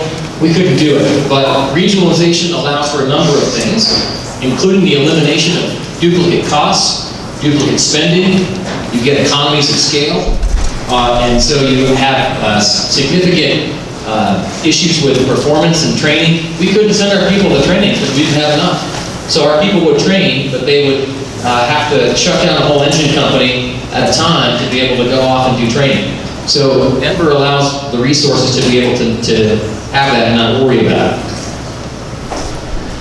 The other thing that the contract with Denver Fire afforded us the opportunity to do was to deal with all these unmet capital expenses. Our fire budget in 2015, when we switched over in May 31st of 2015 to Denver. Our fire budget before that was $9.1 million. Our first year with Denver Fire was $5.3 million fire contract. Think about the savings overnight, like that. It's tremendous. So that additional funding that we were applying to fire allowed us to apply to other needs that the community needed. So it also eliminated the need for an immediate tax increase.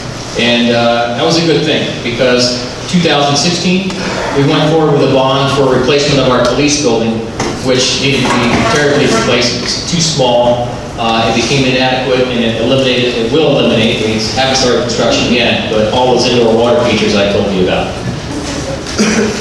So this is kind of I'll save the powder for another day, another battle. And it really helped us, using the tools for priority-based budgeting, to understand our ongoing expenses as well as our one-time expenses, and allowed us to seek the bigger win. Because we had other battles, like I said, we need to fight, and we were able to look at how are we going to conquer an issue that's even tougher than the fire issue. I know that sounds impossible, but Inglewood's facing a lot of tough issues, fire service provision being one of them. So, I want to take some time now to kind of walk you through the steps of looking at alternative service delivery. How do you study collaboration?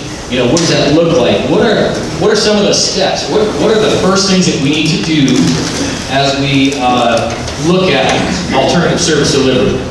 So number one, I can't overemphasize this enough, or emphasize this enough, and that is use the tools that Chris and his organization have. He talked a lot about the fundamental program attributes, the 5 program attributes. I'll talk about those in a second, but if you learn nothing and you use nothing else but just those tools, not many governmental entities really ask themselves, what does it truly cost to provide the services we provide? They go in and say, well, this is the way we've always done it, and this is the way we're probably always going to do it. That's the worst thing you can do to yourself as an organization. I will tell you right now, you need to have anybody who's one of your employees, as a cultural shift too, expunge that, well, this is the way we've always done it, out of your mind. Because you've done it that way for so long, and this isn't an indictment. I'm just on my soapbox right now for a few seconds. You need to get rid of that and look at things freshly. You need to look at things entrepreneurially. You need to have an out-of-body experience and say, let me see the way I'm doing this work and see if there's a better way of doing it. Because there is. It doesn't have to be done the way it always has been done. Use those tools, and we'll talk about those tools more in a second. Secondarily, you need to examine your agency's strength capacity for service delivery. And how do you do that? You do that by understanding what does it cost for you to provide the service in the first place. Okay, that's step number 1. How many people does it take to provide a service? And that's why, as Chris has alluded to, he hasn't really shown the online application to you yet, where he can say, here's a comparison of Moffat County snow removal to Jefferson County snow removal to whatever County X in Wyoming. How do they do it? And yes, there are inherent cost differences, but are there better ways of doing it? So you need to, you already probably have a great inclination, understanding of what it is that your organization does well. Whether it's a county or it's a city of Craig, you guys know exactly where you're doing a bang-up job and maybe where you're not, and there maybe need some help. That intuition will serve you well, but you also need to have it backed up by data, and that's exactly what this process with PBB will allow you to do. Communicate. You can't communicate enough. Not only with your residents, because if you're talking about something as large as what you are about to undertake, where you're working with one another, you're working with disparate agencies, cities, counties together, special districts, even the private sector. You need to be able to communicate with your folks, both internally, the organization, as well as externally, and let them know what's going on. And that you're going to have an opportunity, they will all have an opportunity to participate. Not to slow it down, not to stop it, because people, what's their natural inclination when they start to talk about looking at alternative service deliveries? These guys are going to cut my job. They're trying to get rid of me. They're trying to find a way to stop me from doing what I've always done. And in some cases, you're right, we don't want you to do what you always done. We want you to do something differently. But there's change involved, and that change can be painful and it can be scary. You need to keep that in mind, but you also need to be able to communicate and let them know that, hey, in order for us to have it tomorrow, we need to look at these types of things. So, next, you need to look at partnerships and opportunities for intergovernmental collaboration, and that's why you're here today. You're talking about not only cooperation with other governments, but the private sector as well. And that again, the gentleman here from ACE was mentioning to me at break that you need to be concerned with when you're looking at just going to the private sector, because they'll lowball you and they'll increase your costs later on. And you know what? That can happen. And you're exactly right. You know, you can set the appropriate parameters in any agreement that you have, whether it's an IGA, intergovernmental agreement with another governmental entity, or a private sector entity. You set parameters for cost and parameters for performance, and talk about governance issues, because governance is a big deal. You know, your county commissioners or elected officials are elected to ensure that you're doing what? Good governance, right? And if you're not, they're going to remove you out of office. But it takes courage also to step forward and say, hey, I'm going to figure this out. We're going to look at alternatives, and we're going to make sure that these alternatives still provide the services that we're required to by charter, by state statute, by law. However, we also want to look at ways in which to provide it better, more effectively, and more cost-effectively, for sure. And in my case, I had to examine my employment contract. I was 4 months into a new job, and I literally had a death threat from somebody in the public, and had a police escort me to and from work, and this has happened twice. I've never ever had this happen before. This is my first urban stint. I've always worked in suburban kind of areas or, semi-rural. And people were crazy enough to say, what the heck's this guy doing? You need to get rid of him. And I had people lobbying council for the same thing. Don't listen to this guy. He's a carpetbagger. He's from out of town. He's from this place in northern Idaho, and he's going to tell us how to do our fire service. Yeah, you're right. I am. Because this is the second time I had to do the study of fire service. One was in a suburban area of Salt Lake City. And I'll tell you this, if you are a small city in a large metropolitan area that's surrounded by fire districts and larger cities with fire departments, you probably don't have any business being in the fire business. And I know that's tough for people to understand. And again, the pride of the department, the unions, and the council people who are going to say, hey, we've had this for 107 years, how dare you even suggest that we do away with it? Yeah, how dare we? Because if we don't, we're going to have to make cuts someplace else, right? Because we have limited resources. It's not like we're seeing significant monies falling from the sky every time it rains. It doesn't happen. So you have to be courageous. But look, I say this in jest, obviously, look at your employment contract, because that's what they hired you to do. But it could be a reality. Or look at your constituency and make sure that you're on the page with your constituents as well. And then go back to point 3, communication. Then be strong and courageous. Because I will let you know, ladies and gentlemen, this work is meaningful, but it is not easy. It is not easy looking at doing the changes that you're about to engage upon, or the changes that the city of Englewood has engaged upon with respect to looking at alternative service delivery. And we haven't stopped with fire. We're looking at everything at this point in time. So, I mentioned the basic program attributes. We'll quickly run through these because I know we're kind of on a timeline here. But first and foremost, you need to ask yourself this. Are you mandated to provide some sort of program or service? And if you are, is it a federal mandate, a state mandate? Is it a mandate in your own city's charter? Or is it by ordinance? Because if it's just by ordinance, maybe you don't need to do it anymore. You can change your ordinances, right? Change your own laws. And look at providing the service differently or doing away with it. Secondarily, reliance on the city to provide the program, or the county to provide the program in this particular instance here. If you are the only game in town, and people can look at you and say, gosh, you know what, Moffat County is the only entity that can provide, like the commissioner said, is wave pool. If you're the only person that has the wave pool, and people really want that, then that's great. But if there's Fabian's wave pool, and it's just down the street, maybe you should look at, can we get out of the wave pool business? That's just maybe a bad example, but you understand what I'm saying. What's the reliance on your organization to provide that? Are you the only person that can do it? That's right. Yeah, both of them not create any wounds for you. It was nice knowing you. And you look at change the demand for the program. It's funny, when we initially did our programs in Englewood, we had 900-something programs. And several of them, after the first year, I was like, we're looking at the change in demand. Many of them were downwardly trending. He mentioned yoga. Well, we had step aerobics. I mean, who still does step aerobics? Seriously. Nobody does, right? Well, I don't want to offend anybody if you do. If you've got the step in your basement, good for you, because you can do all kinds of other stuff with it too. But as a class, it probably doesn't make any sense to provide that anymore. So we were still providing programs in the city of Englewood where we would have 2 people sign up for a class, and we're paying an instructor. And the instructor's cost is going to be greater than the 2 people who are paying the money in the first place. It sounds simplistic, ladies and gentlemen, but it's mind-boggling when you start to look at it, and you've gone through the process of looking at, hey, how are our programs and services provided? Do we still need to do these or not? That's a question you have to ask yourself. Is there still demand for it? Is somebody buying what you're selling?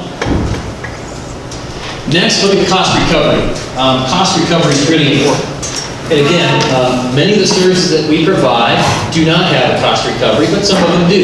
If it's public facing and somebody's taking a class, or somebody's buying a permit for a building permit or a right-of-way permit, look and see, in fact, time and motion studies. I love them from my days in manufacturing. How much does it cost for me to provide this service?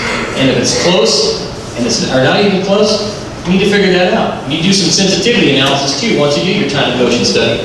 Is the way that Moffat County does a particular service in line with the way the city of Craig provides a service? Is it, are they close? And the thing that always grates on me terribly too, because I used to do a lot of impact fee studies, people would always say, hey, Eric, send me your impact fees so I can see how close we need to be to your fees, such another community. I'm like, that's not how you do it. You do a time and motion study and figure it out and look at it. But look and see what your cost recovery for these programs that you're providing is going to look like.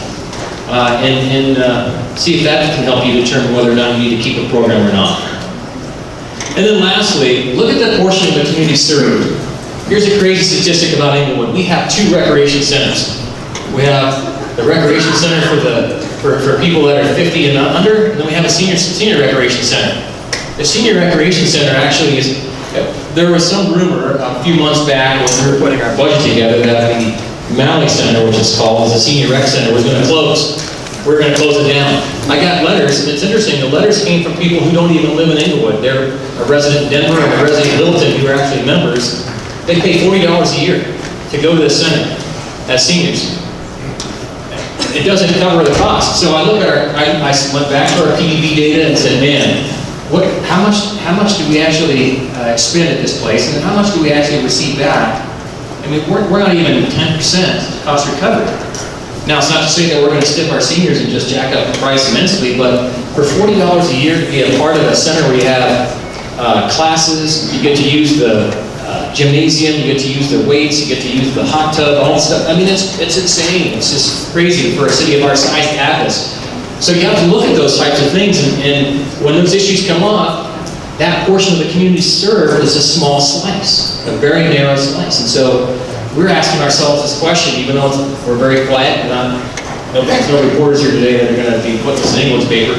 We have to look at these types of things and see if in fact it's viable to continue on the road that we are with providing these services. It's just, it doesn't make fiscal sense. So basic program attributes. If you walk away with nothing else today, think about those. So, intergovernmental collaboration. Think about these things. Who else can provide the program or service that you do that you're challenged with? And again, this is after you've done some soul searching and you've gone through the process of costing things out, or even if you just have this intuition that, hey man, our parks program, our parks maintenance, we're maybe not the best group to be able to do this. We can't keep people, we can't hire enough folks, and maybe there's a company like TerraCare or something like that that's out there that can come in and do this for us. Or in the case of us, we actually been talking to our school district, because our school district has lots of land, and they're doing grounds maintenance, we're doing grounds maintenance. How can we look at seeing if we can collaborate together with grounds maintenance and see if it makes sense from a cost perspective? Next, ask yourself this: are there opportunities for creating a special district or an authority? Now, nobody likes to create more levels of governance. However, I know governance is a big issue in and of itself. How can we be assured that if we enter into some sort of collaborative arrangement, that we're going to have a good seat at the table on how it's governed, or a say in which the contract is being administered? And so those are things you have to look at very carefully as well. This is something else to ask yourself: how much time or staff bandwidth do you really have to be asking yourselves to do this research in the first place, or to converse with your neighboring entities? This is a great example of groundbreaking work. You have all these entities here, and everybody's probably sitting here going, I don't want to listen to this guy drone on anymore, but I want to get down to the task of figuring out, hey, is there something that we can do to cooperate with one another and collaborate? Maybe there is, but you have to invest that time. Can your community enter a joint use agreement for service delivery? So for example, Englewood and Littleton entered into a joint use agreement for the operation of a wastewater treatment plant. And so we have a regional facility that has 50 million gallons a day capacity. We're only running at 25, and then we're looking for other partners to enter into that too, to help us with making sure that we keep a clean environment with our wastewater. So where do the biggest opportunities exist for collaboration and cooperation amongst the entities here in Moffat County? Where do they exist? Fundamentally, you guys know what that might be, just through your daily thinking. Intergovernmental cooperation, and further, look at the resources that your region has. for alternative service delivery. You know, a great resource that you have here, because he's supporting you, is Clay and DOLA helping to fund, you know, research and look at where you could maybe do a better job. But also look at your region to see what other entities you have, whether it's private or public. I'm more fond of the public-public partnerships because governments understand each other a little bit better, and you can work those types of collaborative service delivery arrangements out much more simply. But it's not to say that you might not have a private entity too that might be of assistance to you. And then here's something that's huge, never underestimate this. You need to calculate the resistance that you're going to face, not only from your own employees who are providing a service, but also the public in general. Don't underestimate that, because you will have some. And then here's a question. Do you have, which it appears you do here in Moffat County, have cooperative elected bodies support your analysis and research? You know, I had a couple of council members who were adamantly opposed to any change whatsoever in England. They still are. And I get it, right? You know, it's something that's different. You're suggesting things that have never been done. Even though you can provide all the data you want, and you can show them all the beautiful charts, there's going to be that cynicism, there's going to be that resistance to change because it's changed. That's not the way we've always done it. That's different. And you're right, it is different. But what's the difference between this and death, fiscal death? Nobody wants to go there, right? So you have to be open to it, but you also need to understand that it's going to take political courage at every level of your organization, from electeds all the way down to the person who's going to be delivering the service. So let's talk about change, and specifically priority-based budgeting. Specifically, as we look at change registers pain in the brain, right? Because you have reality, the way you see it, and expectations, and when those things don't align, it causes stress. So it's simple psychology. But change is also a process. And what do we know about a process? The process is good because it involves steps. And every step of the process, if you can see it, you can explain it, people can see that, and they're going to be much more in line with wanting to move forward. Expectations shape reality. I kind of mentioned that too. So people have preconceived notions going into change, whether it be good or bad. And you need to manage that. You need to do an analysis in your departments, in your organizations. I'm sure you have people who are good project managers. Project management is one way to manage the heck out of and analyze things to make sure that those changes aren't going to be taken on too negatively or perceived negatively by people. And then lastly, the difference between that expectation and reality, that's going to determine the magnitude of the pain and stress you're going to deal with. So, you know, again, it's all about managing that process of change. So what's it look like when you're proposing a change? And again, it is a process. If you can look at it as a continuum, people start out fairly neutral. That's kind of what people are today. Well, we're going to come here and we're going to listen about this thing called priority-based budgeting that the commissioners want to do here in Moffat County. And you're neutral. You're just looking for facts. But once you start to implement change, people get initially excited, and you can think of it as a curve. It goes up, maybe logarithmically, and then people say, oh my gosh, this change that these commissioners have been talking about, and what we've been clamoring for years, they're actually doing it. That brings with it some denial. I can't believe we're doing this. We've been talking about change for a while, and now we're doing it, and denial happens. And then people begin to sink down into what they call pity city. Or us. They're implementing this change, and it's having a negative impact on the way I have to work, and they're making me want to change the way I do things. That's hard. I'm not making light of it. It's just what happens, right? So people are in pity city, and some are actually actively working against you to implement that change. But then finally people start to stick their heads up and say, hey, the sun came up today. This change isn't that bad. Maybe I should explore what this really looks like for me and for the organization and for our community and for the world. And before you know it, people start to move towards commitment. So you want to move people from being neutral to committed to what you're trying to do. And having gone through now 2 communities with priority-based budgeting, it's totally different. It rocks people's worlds, you know, in the governmental entities. They don't understand, why are we doing this? What's the purpose? And so as Chris mentioned in his presentation, you really have to look for the why. I'm talking to you. You have to look for the why. Explain why you're making this change in the first place. Why are you doing it? If people can understand that, it'll help go a long way. neutrality to commitment in that change piece. So there's a lot of success factors with change, and I learned this the hard way too. There are 6 of them. The first one's having a clear vision for where you're trying to go. So here we are today, Moffat County, we've seen a reduction in our tax revenues, we've seen a decline in population, we've seen many things that look like they're all negative, right? I'm sure there's many positive things going on here too. It's a beautiful place. I enjoyed the drive up today. But you have to have that vision of saying, here's where we are today, here's where we're going tomorrow. Think about it as a trapeze artist, right?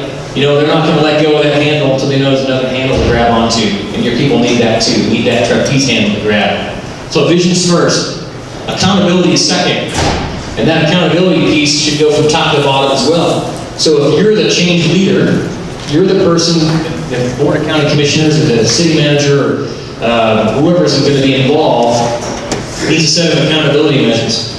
We're going to do what we say we're going to do, and we're going to follow through with it. That's number 2. Third, you need to have stakeholder engagement. And you have to sit and identify all your stakeholders who are going to be involved. That's your employees, that's your community, that is a whole host of other entities that I'm probably missing, other governmental entities. People are going to be working for you on this change. That's key. But here's what I forgot, and I've forgotten this 1 too many times, and that's skill development. So if I'm going to ask somebody to change, I'm not just say, hey, I need you to move from where you are, and you're going to go over here and stay on your head, you're going to do standing push-ups. This isn't an indictment of your physical abilities, but most people would be like, hey, I may not be able to do that. And then they get scared, they get nervous, they can't execute the change that you want. Skill development is important. Don't forget that piece with your folks if you're asking to make that change. Otherwise, your change initiative with priority-based budgeting is going to fail. But Chris has a lot of good tools he's been working on and trying to enhance that piece as well so that people don't feel overwhelmed by going through this process. So you got skill development. Next is metrics. You need to have some sort of metrics that measure, again, when you're trying to implement priority-based budgeting. Where are we? Where are we today? What's missing? What do we need to do to get to the end line to make it happen? That's critical as well. And then lastly, reinforcement. You need to reinforce good behavior. So you need to celebrate small wins. With priority-based budgeting, a small win is just going through the costing process. Celebrate the fact that you understand now all your programs and services, you understand the cost, how many people are involved for every program. That's huge because you weren't there yesterday. Now you've got that data. So change factors are very important. More on it, you need to initiate it. That's what you're talking about today. You're going through the initiation process of saying, does this make sense for us as a region, as an organization? Got a plan for it? How's this going to look? Who's going to be involved? Who's going to be helping us to implement this? Execution. That's going through the process of working through the costing, program costing, looking at what the services are that you've got, getting that data together. And then lastly, you need to normalize it and make it stick. Those 4 phases are part of that process as well. And making it stick is difficult because people get to the top of this mountain called priority-based budgeting, and they're like, man, all this hard work is behind us now. It's just a tip of the iceberg. Once you have that data, the world is literally your oyster because you're going to be able to do some comparison like you've never been able to do before and understand how you operate like you've never done before. So here's an interesting photo. So this is the Keck Observatory. It actually exists. It's in Hawaii. It's from a branch of my family that went off to the west. The University of Southern California actually built this observatory. And it gives a giant lens, right, to the outer space. And I mentioned earlier, and Chris he doesn't use this anymore, it should be part of his marketing vernacular, but he talks about budgeting with a new lens. Looking at your budget through a new lens, which you do. So the Keck Observatory has some unobstructed views of the galaxy, which is incredible. So just having gone through the eclipse last week, I thought I'd use this for this comparison as well. So if you look at the outer space with the naked eye, that's what you get to see. But if you use a new lens, like the lens of the Keck Observatory, look at that. That's the Fox Nebula. I just learned that, by the way. I'm not an astronomy geek, right? But that's the Fox Nebula. That's using that new lens. Well, as you think about it, in Moffat County right now, the way you've been budgeting, you're just using the naked eye. And you're missing that new lens that you can use to look at your finances, you look at your programs, you look at your services differently than you did before. And so, as I look at Moffat County, you can imagine it through a new lens. And this is, again, my naivety about your community and who all is here today. But there's a whole host of different organizations that can actually be using this lens to analyze their own way of doing business, but also think of them as interconnected entities, because you are interconnected, you're in the same area. This is, what you're doing is groundbreaking. I cannot be more excited for you for the work that you're doing, because when I've done priority-based budgeting, it's just been my own organization. You guys are asking yourselves the question, what would it look like if we had more people doing this? That's huge. I mean, it's literally groundbreaking. So everybody who's going to be going through this process, these stakeholders, this is your galaxy here. You're going to be looking at your galaxy through a new lens, which is going to be pretty powerful. So here it is. You're going to have data-driven decision-making. Not that you're not doing that today. You're just going to have that new lens that gives you new data that's going to be so powerful that things are going to jump off the page of you that you can do changes with. You're going to understand, just understanding the costs and resources necessary to provide your services is tremendous. A new perspective. You're going to have a new perspective also on the viability of your current service and your current service levels. You're going to look at some of these things like my program with step aerobics and go, why are we providing step aerobics? Get rid of it. Everybody has a step aerobics in their budget, guaranteed. I had multiple. So, how do you make this happen? First, you need awareness for change. You are all here today because you're aware that you want to do things differently. That's the first step. Awareness is the first step of change. Next, you need a desire. You need a desire for partnership. And I think we're starting to see a desire here today as well, perhaps. I'm not trying to force this on you by any stretch of the imagination, but again, in order for governments to succeed in the future, you got to have partnership and collaboration. I don't care if you're in a metro area or you're in this particular county that's more rural in nature. You cannot go it alone anymore. Cities cannot go it alone. Counties cannot go it alone. States can't go it alone. Okay? Next, knowledge on how to collaborate. I'm sure I probably didn't impart too much of that today, other than to say it starts with a simple conversation. What if? Imagine the possibilities. You need to be able to suspend the reality. Take away everything. I've had a conversation with somebody the other day at City and County of Denver about something else. We're trying to do some flood control measures together, and they're like, that can't happen. Suspend that can't happen notion for 30 seconds. What if it could? What if we could get your hospital together with the county with health services? Don't think you can't do it. Don't give all the reasons why you can't do it. Think about all the reasons that could be possibilities that you could. Suspend that notion of it can't happen, because it can't. You need the ability to make those partnerships happen. And the ability to make that happen comes from all those three factors I talked about before. The awareness, the desire, the knowledge. That all helps with ability, but you also need to have the skills, right? I talked about skills development for your folks. What skills do we need to develop to make sure that we're successful? And then lastly, again, celebrate and reinforce the positive that's going on. I celebrate the fact that you guys have already done some costing. But even bigger than that, I celebrate the fact I'm looking at a room full of people who aren't all over the county. And that's tremendous, that's huge.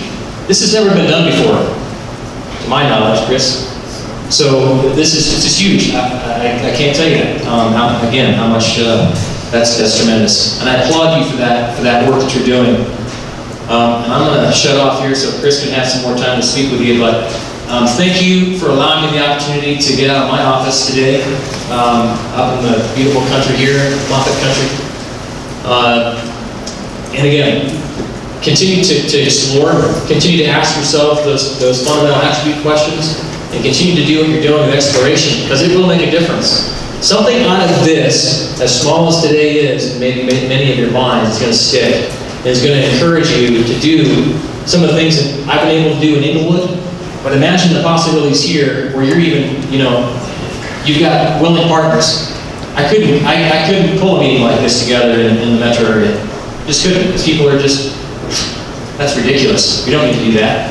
We've got our own authority, we have our own power, and every one of us is still struggling with our own budgetary issues.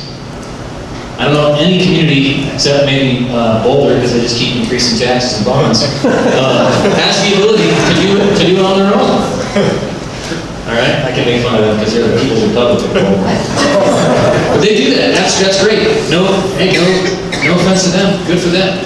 But not everybody's that way, right? Not everybody has this expanding, exploding economy that they can take advantage of. And even us in the metro area, who see a low unemployment rate, we have unemployment of 2.3%, still got budget challenges. So we'll keep working together. And again, thank you for the time that you afforded me today.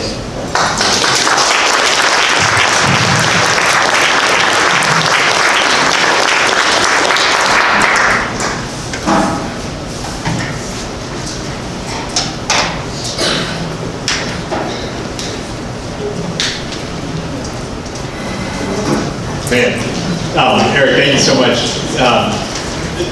That's why we brought Eric here, because he's extremely inspirational in terms of what can actually happen when we put this together, and really covering how this can work.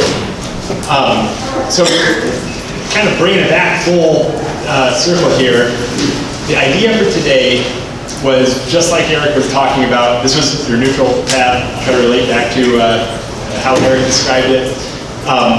You're learning. You've had the opportunity to understand how all this comes together and the great work that Moffat County has already done. Eric has shown you the way in terms of what can be accomplished, and such a really important point about not going it alone. The other realization that we don't have, your entity does not have to be everything to everybody. If we can partner, we free up the resources to tackle the new things that every one of our agencies needs to be able to do. So Eric showed us the how. And what we want to end with is essentially, where does this go next? And what is your specific opportunity? Because just like Eric described, I like the trapeze artist description. Before you let go of the bar and actually join, you need to see what it is that you're participating in. And so that's where I want to spend a little bit of time in the last section of the presentation, is talking about some next steps.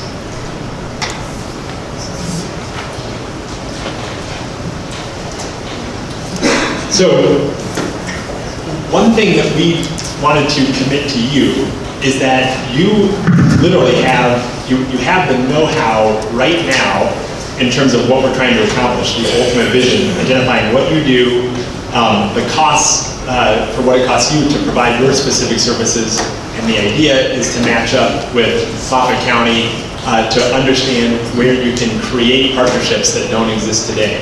That's the whole vision. There's nothing left to talk about in a sense, so you have that information. Secondly, because Moffat actually went forward and did the work, they did program inventory, they did program costing, you now have an asset in your community, which is what every community needs. They need one organization to go through this, ideally the largest entity that has the most services ideal for partnership, so that you can match up with them to create the partnerships that don't exist today. You could, all of you, partner with Moffat right now and start to go through their inventory and understand what they do versus what you do, and you don't need any more help from us. So that's what I'm trying to make crystal clear. Moffat did it, thank them.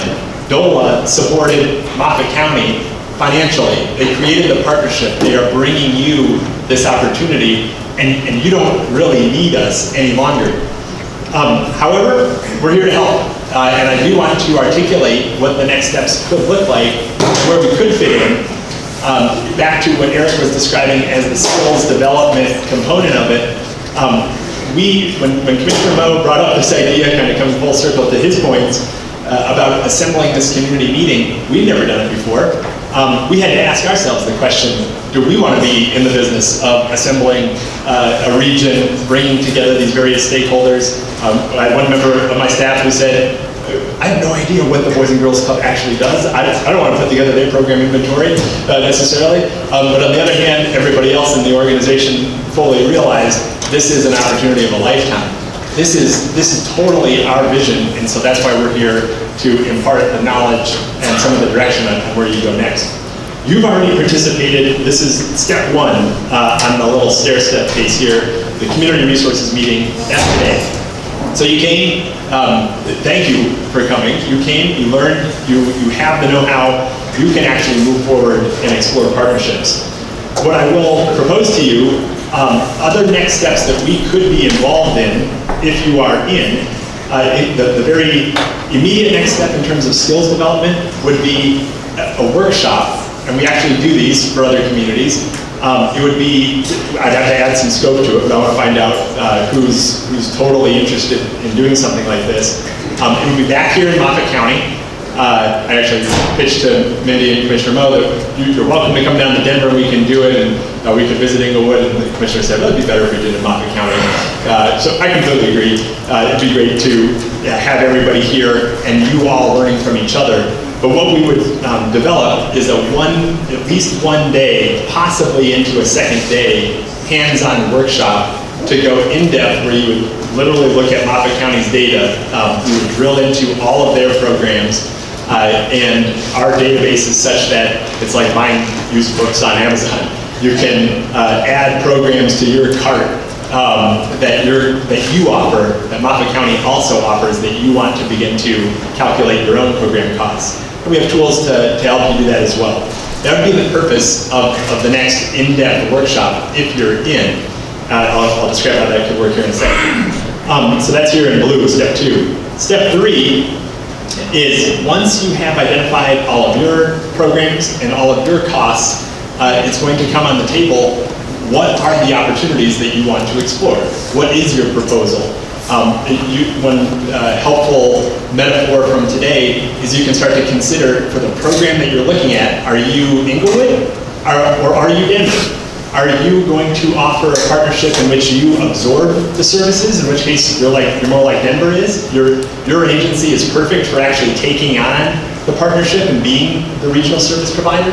Or are you more like Inglewood for any particular service, in which case you're going to look to Moffat County or any of the other partners in the room to partner where you might consider not being the one in charge. These are the practical considerations for the next step. That's what's going to come in step 3 is this identification of the opportunities, analyzing how big are they, what happens if you merge grounds maintenance, as Eric brought up, or if you provide a regional solution for fleet services or health services between the county and the hospital. That's what step 3 is about. And ultimately step 4 is going to be bringing these things to reality. So back to Eric's terms, this is emerging out of denial into the creation of a better future, which is where things will totally get exciting.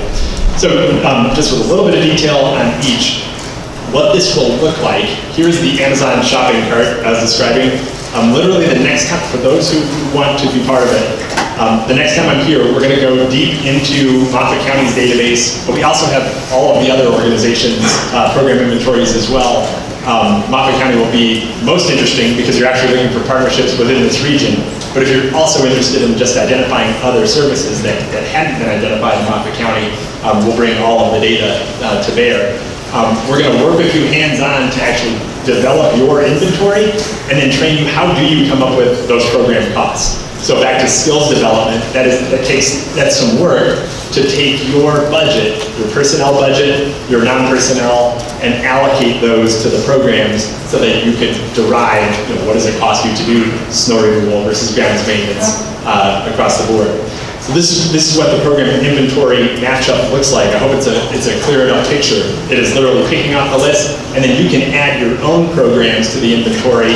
And if you think about it, what we're doing is creating a map in Moffat County. We're creating a total understanding of what everybody does. Every service that is provided here in the county, at least from your entities who are represented, the cost of those services, which will enable further discussion on where those partnerships can take place.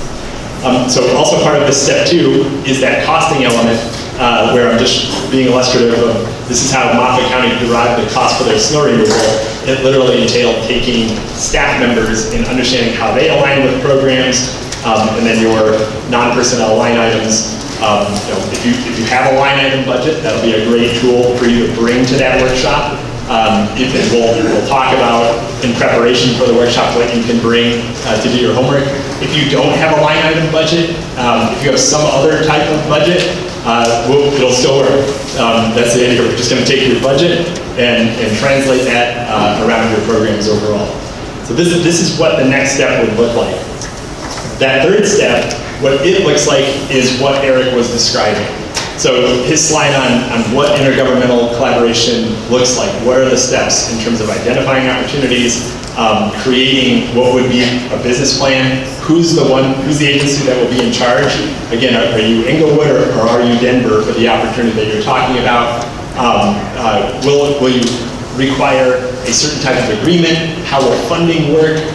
We'll get into the nitty-gritty of actually fleshing out what the opportunities look like, so that in step 4, you can implement and get on with the true merit, the mining resources, and freeing up those resources for future opportunities. So the final question